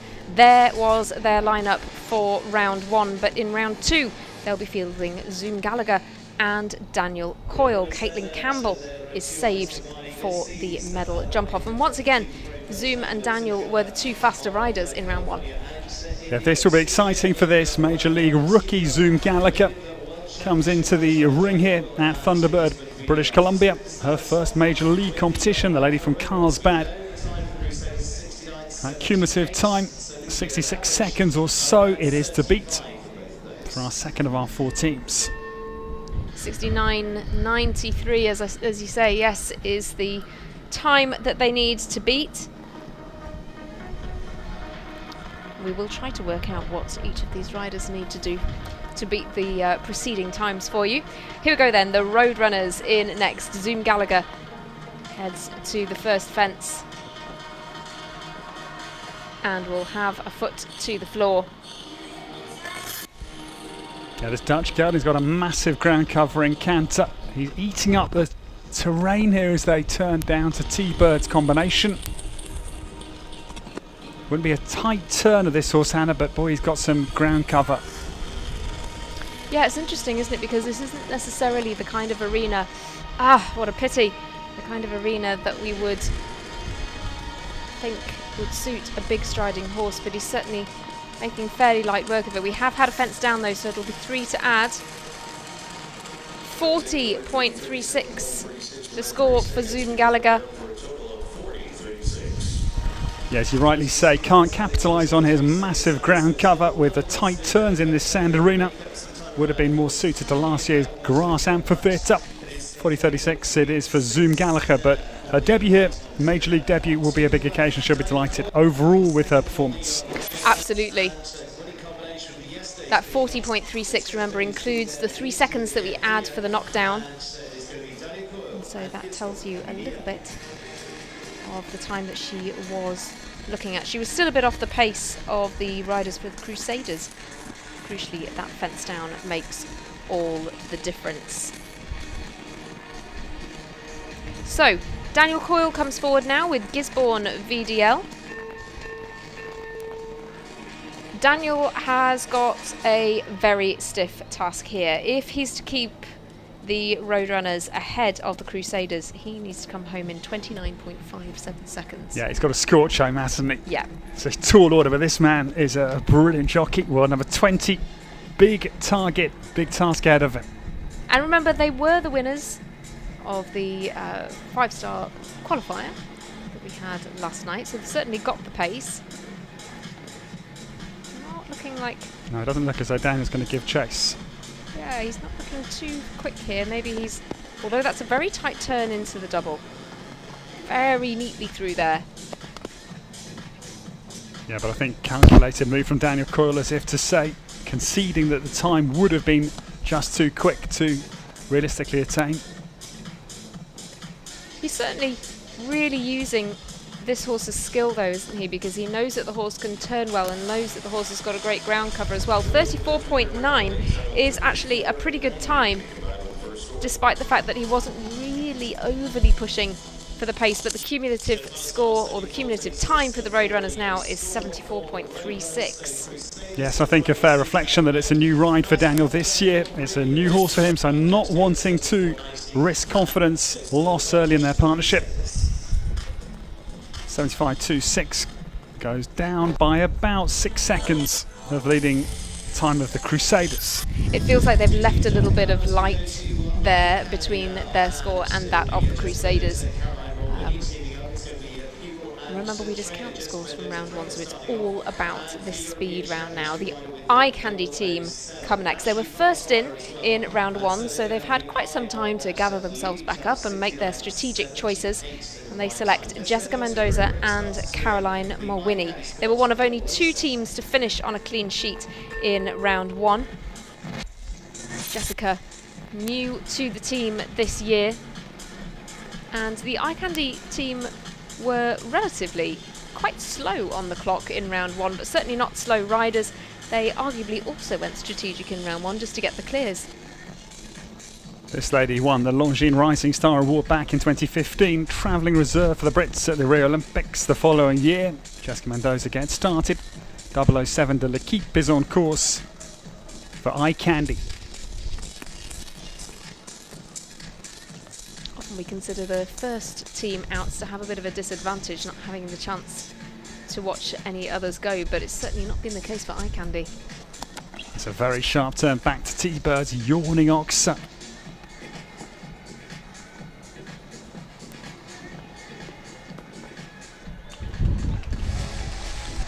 Well, really nicely done, Jessica Mendoza, 34.72. It is our second fastest time, excuse me, so far. Just bested by Patricio Pascal so far. Yeah, the door's open. They'd have to have about 35 seconds. We'll try and tighten it up for you to see what Caroline's got to do, but about 35 seconds to keep ahead of Crusaders.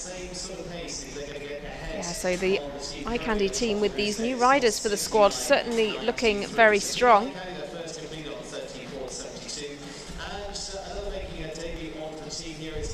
Caroline Mulwiney then needs to come home in under 35.21 to go ahead of the Crusaders, and that would guarantee them, actually it wouldn't necessarily guarantee them, but it would put them to the top of our leaderboard for round 2 so far, and that would be a great place to be in. It would mean that the Roadrunners would certainly be battling it out for the bronze. Bakara Arshon Foss, a horse who certainly could be built for speed. Yes, and this 17-year-old, it's a massive evening for Caroline Mulwiney. We wish her well. From the Triple M farm down in Wellington, get started.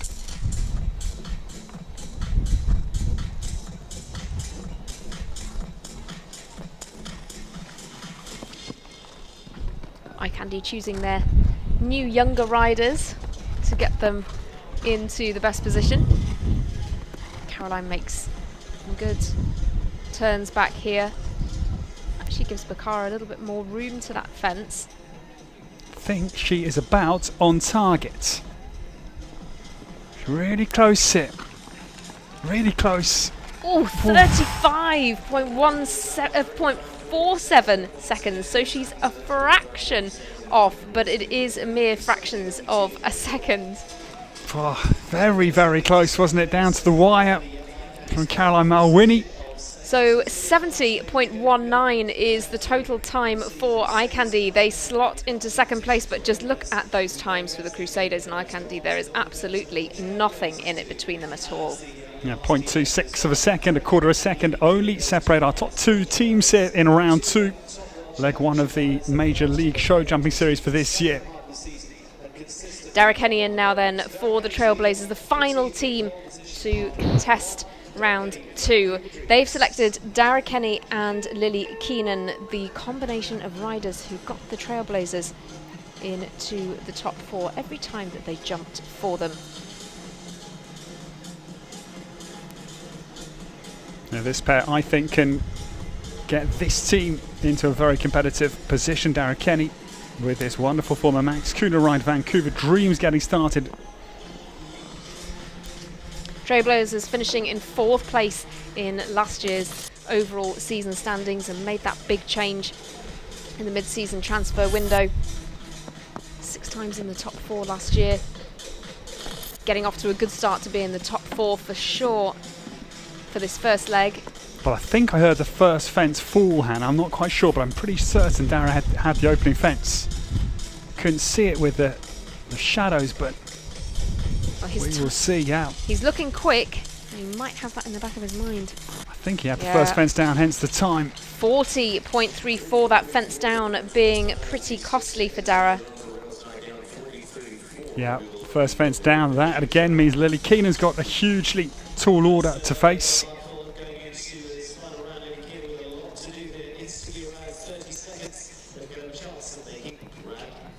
Yes, very quick bit of maths there tells you that Lily Keenan needs to be somewhere around the 30-second mark to get the Trailblazers into the gold medal jump-off, and I think that is an extremely stiff task from what we've seen so far.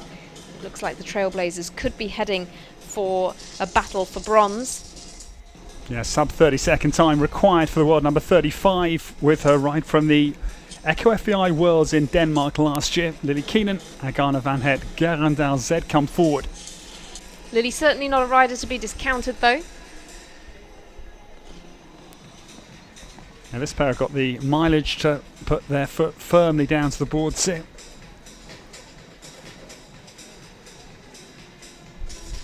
Not a particularly tall horse either, so it can make some tight turns as they cut back to the combination. Yeah, quite athletic and really good on the clock.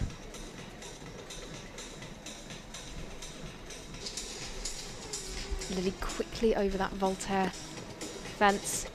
Pretty fast here, Hannah. This is not a million miles away from her target, is it? No, it's not a million miles away, but I still think it's a... Yeah, we're nearly on to 30 seconds now. It's tough. It's very, very tough. But a fantastic effort, and actually it's a brilliant time. 34.41 is really what Lily Keenan has... She's laid down a fantastic round there. 34.41 gives 74.75 as a final combined time for the Trailblazers. It means that they will battle the Roadrunners for the bronze medal. And then the Eye Candy and Crusaders go for gold. Bridge too far for Lily Keenan. With the Trailblazers looking as though they're going to be coming out big into that round, and they fell back unfortunately with a couple of fences down there for Dara Kenny, so they're still in with a chance of getting the third position, but that's the best they can do. Trailblazers against the Roadrunners into this final round, and it's one rider for each of the teams. The key one here though is Crusaders up against Eye Candy, and Eye Candy, the experience there of Amy Miller coming into the team, that's going to be really interesting. She's been on a number of the winning teams for Eye Candy before now, and then for the team for the Crusaders, it is going to be Grant Sager in his first time position in this running of the final round, and a debut onto the team, so a big pressure round for him coming into this as well. So Amy Miller, could it be the Canadian that brings it home for the Eye Candy team? We'll see. And for the Roadrunners up against the Trailblazers, best they can do is into third place, and so for the Roadrunners it's going to see Caitlin Campbell into this third round, and for the Trailblazers, for them, looking to bring a little bit back into the game with Connor Swale after that fall back into round two. So that's how it's going to work. How does it work for the third and final rounds? Well, a little bit of how it is we one rider for the team. So let's take you back to the very basics of how round three works. One rider goes for each of the teams. We saw there the Roadrunners and the Trailblazers in third and fourth position after round two. So they will compete for the bronze medal. The best they can do is bronze. This was all about the strategy and getting into that top position of the top two teams, because the top two teams, Crusaders and Eye Candy, can still go for gold. They can still go for the win. The other two teams, best they can do is third place. Just one rider in this round for each of the teams, and so no combining scores now. It is just one rider, one time. If they have a fence down, it's 3 seconds to add. Fastest time will be the winner of those two brackets of teams competing against each other. So let's remind you of them. Roadrunners against the Trailblazers. It means Caitlin Campbell is going to be up against Connor Swale. That's going to be a tough one, going up against a world number 10 rider on a fantastic horse in Theo 160. And then the key one for the gold medal is going to be the Crusaders up against the Eye Candy team. Crusaders sending out Grant Sager, and it is going to be for the Eye Candy team, Amy Miller and Cristiano. You place your bets whichever way they're going. Amy Miller may look the strongest in there, but you never know. The Crusaders could pull off a bit of a surprise this afternoon as well. So that is how it's going to work. It's 1-on-1 for the final stage. Will it be Crusaders or Eye Candy in the number one position at the end of today's opening leg of Major League Jumping? Here we go then. It's time for the final round. This is the medal matchups. We're going for bronze first with Caitlin Campbell coming up against Connor Swale here. Caitlin Campbell for the Roadrunners going up against Connor Swale for the Trailblazers. Both of these very fast riders, and they've been saved for these medal jump-offs. Yeah, you don't envy Caitlin Campbell coming up against the world number 8. It's a fairly fearsome challenge to face Connor Swale in a jump-off in effect, but that is what Caitlin, she's fearless as well, will be anticipating. Yes, the Roadrunners had a good performance in round 2. Of course, Zoom Gallagher and Daniel Coyle doing their very best to get the team to the top of the tree, but a fence or the 3 seconds with the fence down for Zoom Gallagher put them below that cut line, and that is why they're going for bronze. It's crucial for them to get onto the podium, and of course, the higher up the standings they finish, the more points they get, and that will go towards their overall season score as well. So Caitlin Campbell will come in first with Diaco Blue for the Roadrunners, and Connor Swale will have the advantage of jumping second.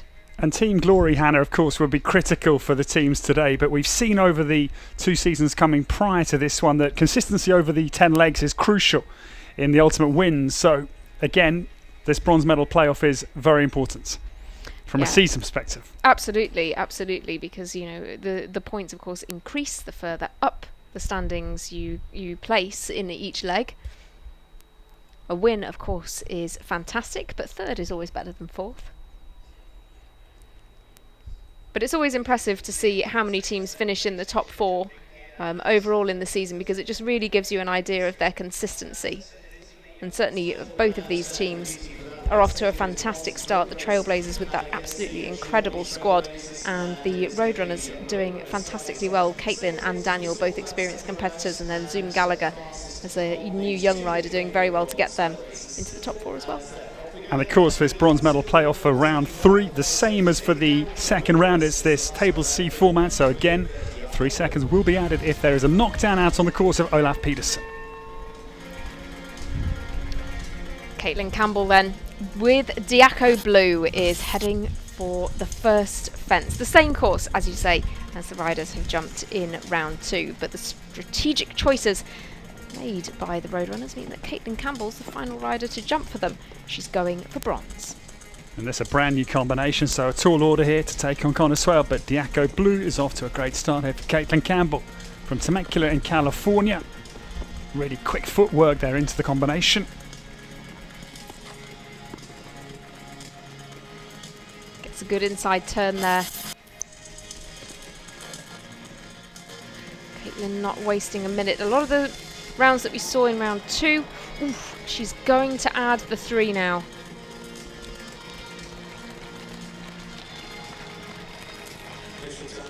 Yeah, good effort, but the door's open for Connor Swale with the penultimate, I'm afraid, going with the 3 seconds late. Brand new combination. That was the one down. Hannah, good effort from Caitlin Campbell. Yeah, very good effort. It's 37.62 for Caitlin Campbell. And Connor Swale has got that to beat. Yes, the world number 8 will be licking his lips, anticipating. Connor Swale comes forward. A man from County Derry initially.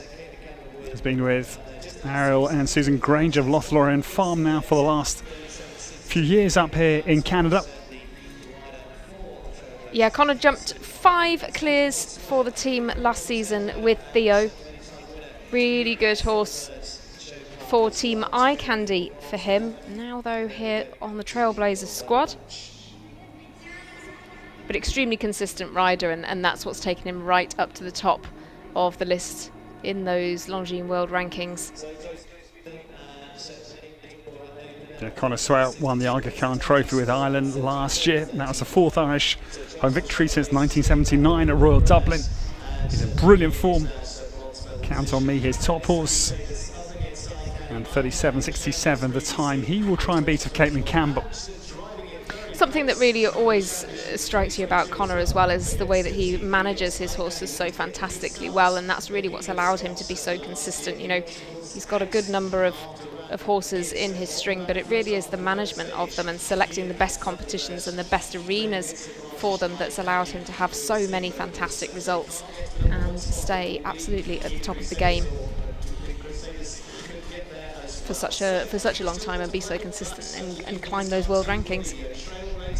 We're just waiting for Connor to head into the ring, and it looks like we are just about to see our second rider in this bronze medal jump off. Connor Swale has a time to beat of 37.62, and that was the time of Caitlin Campbell and included a 3 seconds added for a fence knockdown.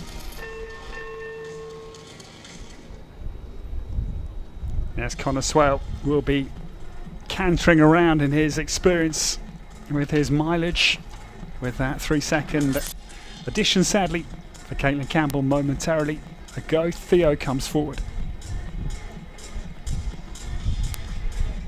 This horse is a lightweight build, quick turner.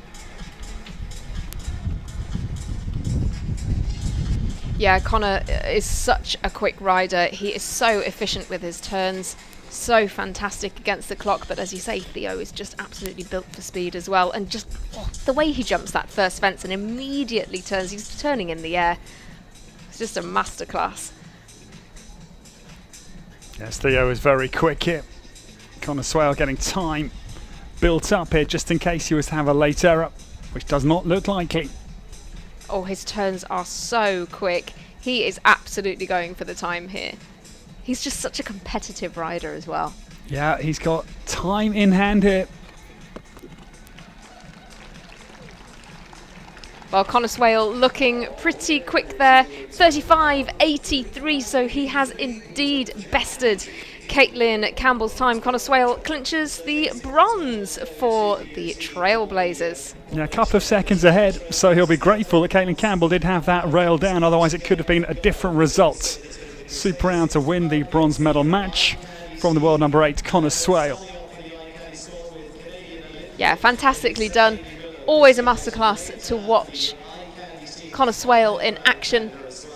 And we have our 3rd and 4th place teams. The Trailblazers will finish in 3rd and they will head on to the podium, while the Roadrunners will finish in 4th. Onwards then to the gold medal jump off. Amy Miller comes first with Cristiano, the stalwart of Team Eye Candy, the experienced face on the squad. The young riders Jessica Mendoza and Caroline Mawhinney have got her to this position, and she's going for gold. She clinched the gold for Eye Candy in Traverse City last year. Can she do it again today?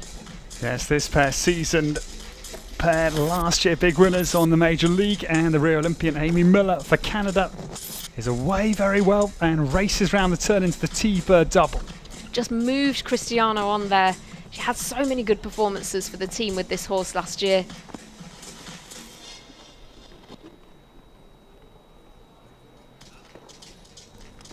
Good tight turn back.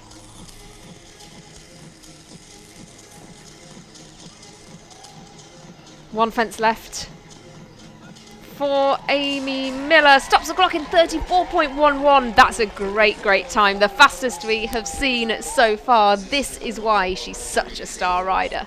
Yes, quickest time, no fences down. Amy Miller has put Eye Candy into an enviable position.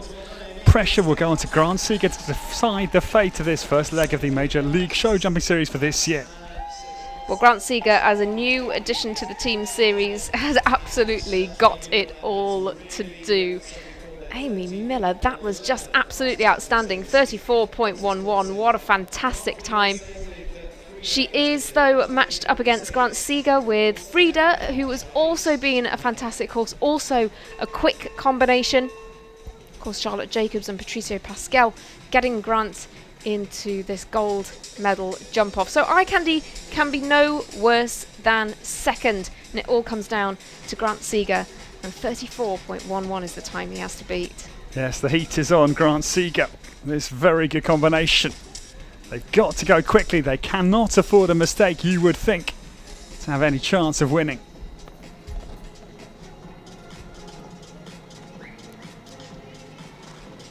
Some encouragement coming up from the crowd. I think a slightly wider line, but a quick line into the T-Bird double. Crusaders were 5th in the season last year, so this is really impressive. They'll be in the top 2. I don't think we need those additional flourishes from Frida. No. Ah, fence down! And I think the time was looking fairly competitive. That was extremely good on that very tight turn, though. That would have saved some. But 36.71 is the eventual time for Grant Seeger. It would have been quicker. Some of those turns were just absolutely outstanding. But 36.71 is the final time for the final rider for the Crusaders and the final rider in this competition. And Amy Miller once again clinches the gold for Eye Candy. They were first out of the gate in round 1. Now they are the winners. The first win that we have had of this 2023 season.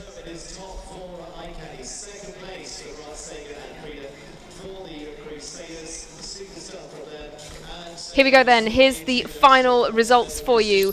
Roadrunners come in 4th with that time of 37.62. The Trailblazers take the 3rd spot on the podium with 35.83. Meanwhile, the Crusaders finish in the silver medal, the 2nd spot on the podium with 36.71. Actually a slower time than that of the Trailblazers. And then Team Eye Candy come home in 34.11 with Amy Miller clinching them the win. They'll be atop the podium. What a great performance. Yeah, incredible. You've got a feel for Grant Seeger, quickest time, but the penultimate, it goes right down to the wire, the first leg here of the Major League Show Jumping Series for this year. Yeah, absolutely. I mean, as a new addition to the team series, the pressure was really on Grant, and he absolutely did everything that he could to get the result for them. And actually, you know, looking at the times in this final result, it just shows you that every round counts so much, because even though the Trailblazers had a faster time than the Crusaders, they still finished in 3rd because they just couldn't get into that gold medal jump off. So really, the riders that you select in round 2 are so crucial, because you've got to be in the gold medal jump off to be in with a chance to win. Yeah, brilliant competition, wonderful format, a new format, and one we hope very much here to stay. Brilliant opening leg of the Major League Show Jumping for this year. What a brilliant competition. Of course, the winners of this leg last season, as you all will remember, were Team Helios.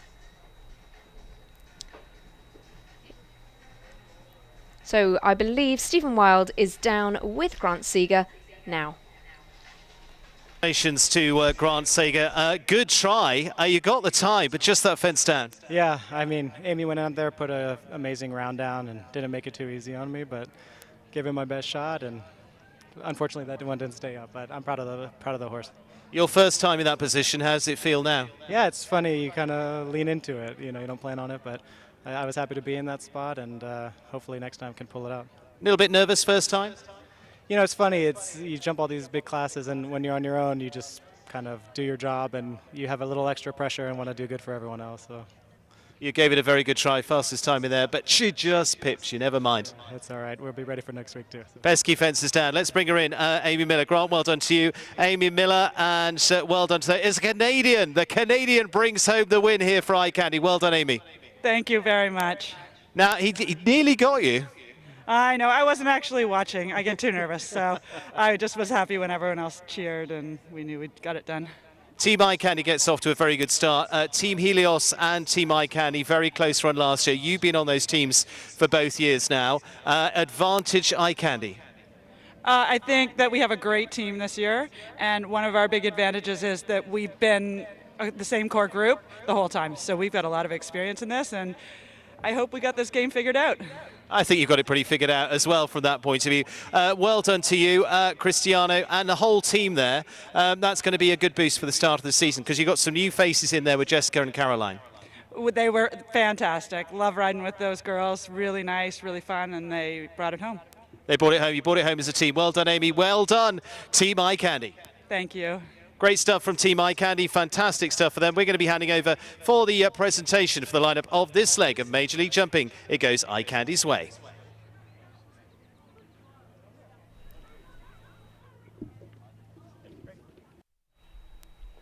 So here we go then. Here's Amy Miller's winning round for you.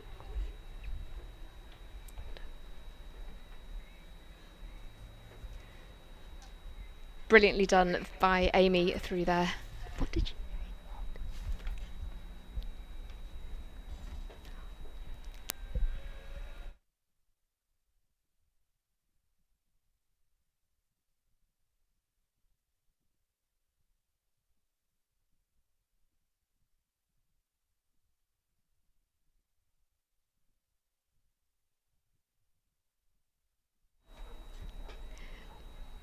All right then, here we go, Ed. There's the final results. It's Team Eye Candy for the win, with Crusaders in second, the Trailblazers in third, and the Road Runners in fourth.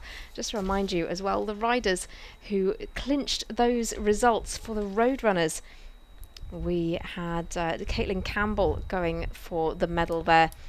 And then for the Trailblazers, it was the turn of Connor Swale, a man known for his speed. Crusaders then come in second, and it was Grant Sager who, with his first appearance on the Major League Team Series, had it all to do but managed to clinch silver for them. And then Amy Miller just went for it for Team Eye Candy to get the win. Yes, and pretty amazing to think that we've been going for just over 2 hours, and the decisive moment was the penultimate fence of Grant Sager's round. So that is just how compelling this format is, that we could wait so long, but yet the decisive result just be 2 fence from the end of the finish. Yeah, absolutely. I mean, it is a great way to do the sport, and a great way to see, with the cut line, they've got to get into the top section in every round. They have to stay above that cut line. That's really the crucial thing, and it just goes to show with these times how crucial that was, for, say, the Trailblazers. Despite having the faster time, they just weren't above the cut line in round 2, and so the best they could do was third. We're just going to bring you the prize giving ceremony in a few moments' time. The arena party are just preparing things in the ring for this first presentation of the series in 2023, and I have a feeling we may see Eye Candy on the podium again after this. Yeah, but all of these teams will be delighted because they'll pick up points which are going to be crucial.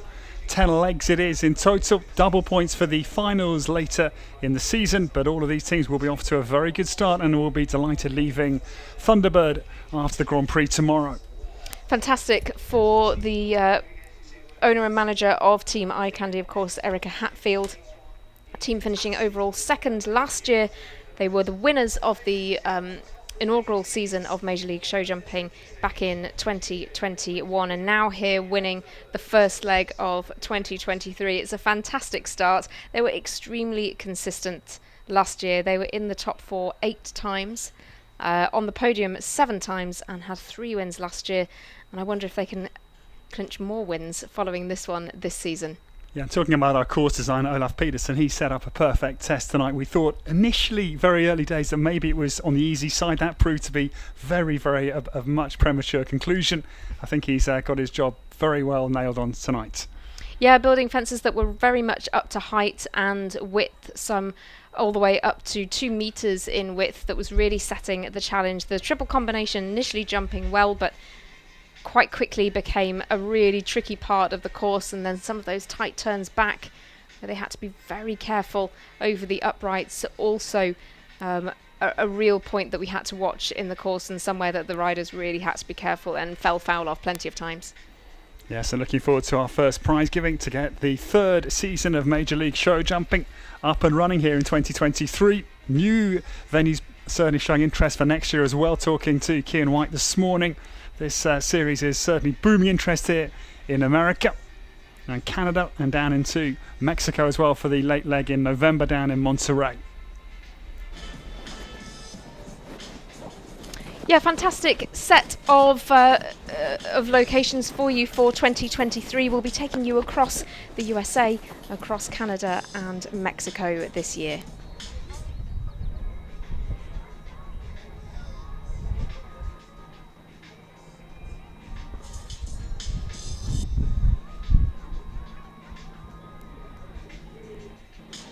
There again then for you are the final results, and we'll bring you the prize giving ceremony in just a few moments time. I see down by the arena the neon mascot, of course, that bright green neon coloured horse who's come to be associated with Major League and somehow with Team Eye Candy as well.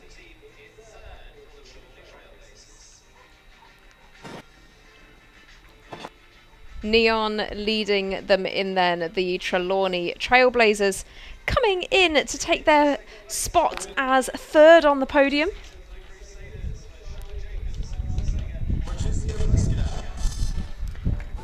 All 3 riders coming forward now for the Crusaders to be awarded with their 2nd place prizes. Charlotte Jacobs, Grant Sager and Patricio Pascal coming forward for the Crusaders. John Madden there, team manager for the Major League Series for this year.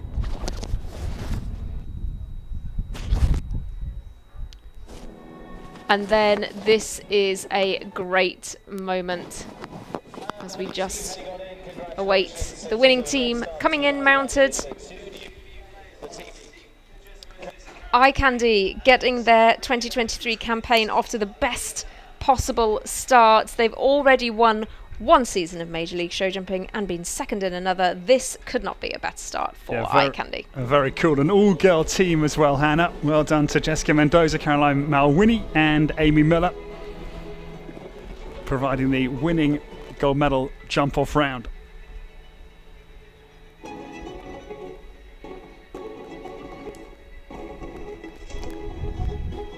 There with their Major League Show Jumping winners rugs and those very impressive rosettes that they're sporting as well for their win. But I'm sure the biggest prize of all is the points that they will get towards this overall season, because it's not just about today, it is about all 10 legs. As we were saying earlier, travelling across Canada, America, Mexico, taking in some absolutely fantastic and iconic locations as these top riders battle it out in this team competition.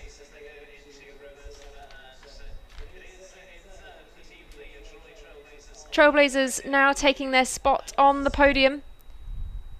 Dara Kenny, Lily Keenan and Connor Swale. Yeah, what a season team. Just shows how fascinating this format is. The riders of the strength of Dara Kenny and Connor Swale could be in the bronze medal team.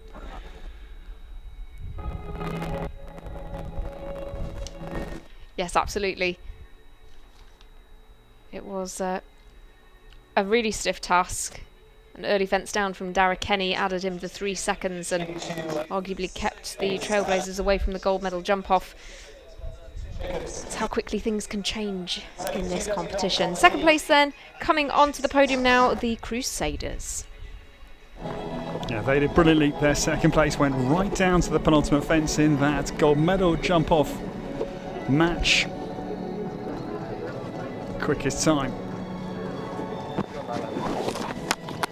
Yeah, great time for the Crusaders there.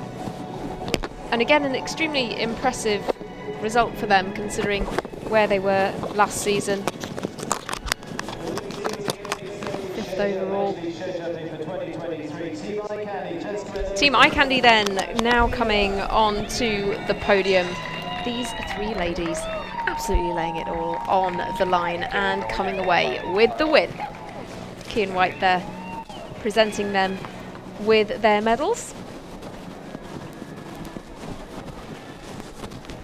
Yes, well done to Eye Candy. First of our 10 legs for 2023. Here's an all-lady victory for Jessica Mendoza, Caroline Malwini at just 17 years of age, and Amy Miller, who anchored their winning performance. These awards being presented by Lynn Foster, Heidi Zorn and Mark Neihart alongside Kian White and Matt Morrissey of Major League Show Jumping.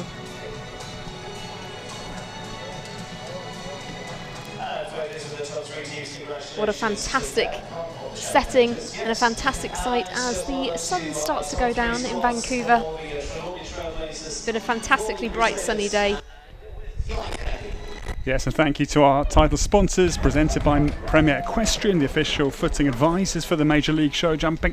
Thank you to Premier Equestrian.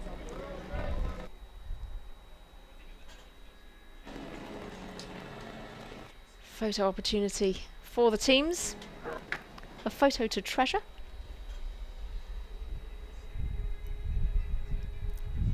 And then we'll get them back on their horses for the lap of honour. Some bubbles, some sparkles, fly first. Sometimes the champagne shower is just as competitive as the competition.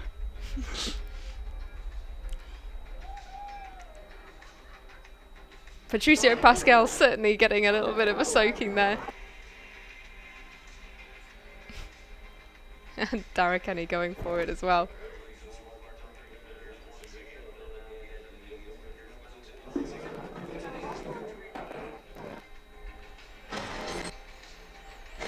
Well, brilliant to see. We'll bring you the full standings for this first leg in just a moment as well. Of course, for the following legs, they'll be adding points to their total from this first competition in the race to the final. Final taking place in Thermal at the Desert International Horse Park in California. We'll be there for 2 weeks at the end of the year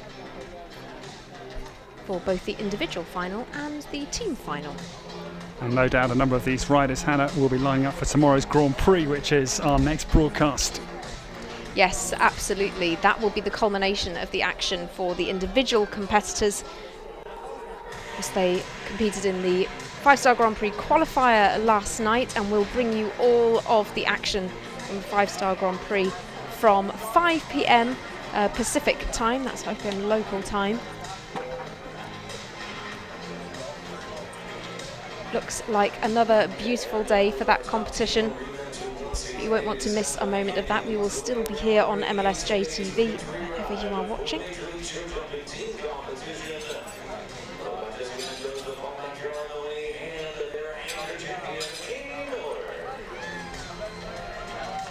Team Eye Candy then, with their star horses setting off on a lap of honour. Of course, we can't not mention the horses once again. They are 007 de l'Equipe for Jessica Mendoza, Barcana d'Archon Foss for Caroline Mawini, and Cristiano for Amy Miller. Yes, and fitting that the winning round here at Thunderbird in British Columbia, jumped by Canadian Amy Miller, wins the opening leg of the Major League Show Jumping Series for 2023. Well done to Eye Candy, and well done to Amy Miller particularly.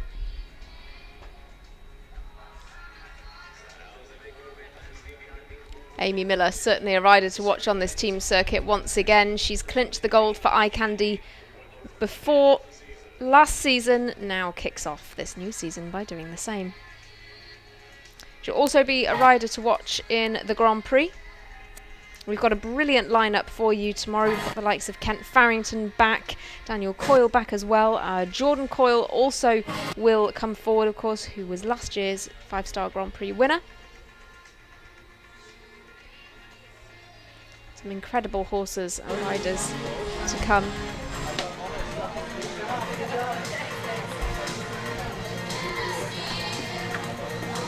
So congratulations to Eye Candy. They get their Major League Series off to the dream start here at T-Bird in British Columbia with the first victory. There's the confirmation of the points, the series points, Hannah, that Eye Candy take away the biggest picking. So that tells you as well the number of points that each placing achieves. A win for Eye Candy gets them the 10 points. Crusaders in second then go down to 8 points. The Trailblazers in third get their 6 points, and then we go 5, 4, 3, 2 and 1 points further down the list with the Roadrunners getting their 5 points, and Team Helios possibly the shock of the day, coming away with just 1 point. Join us again then for tomorrow's 5-Star Grand Prix, and of course at our next leg for the team competition, which will be in Traverse City. Thanks for watching. We'll see you tomorrow.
We have a new leader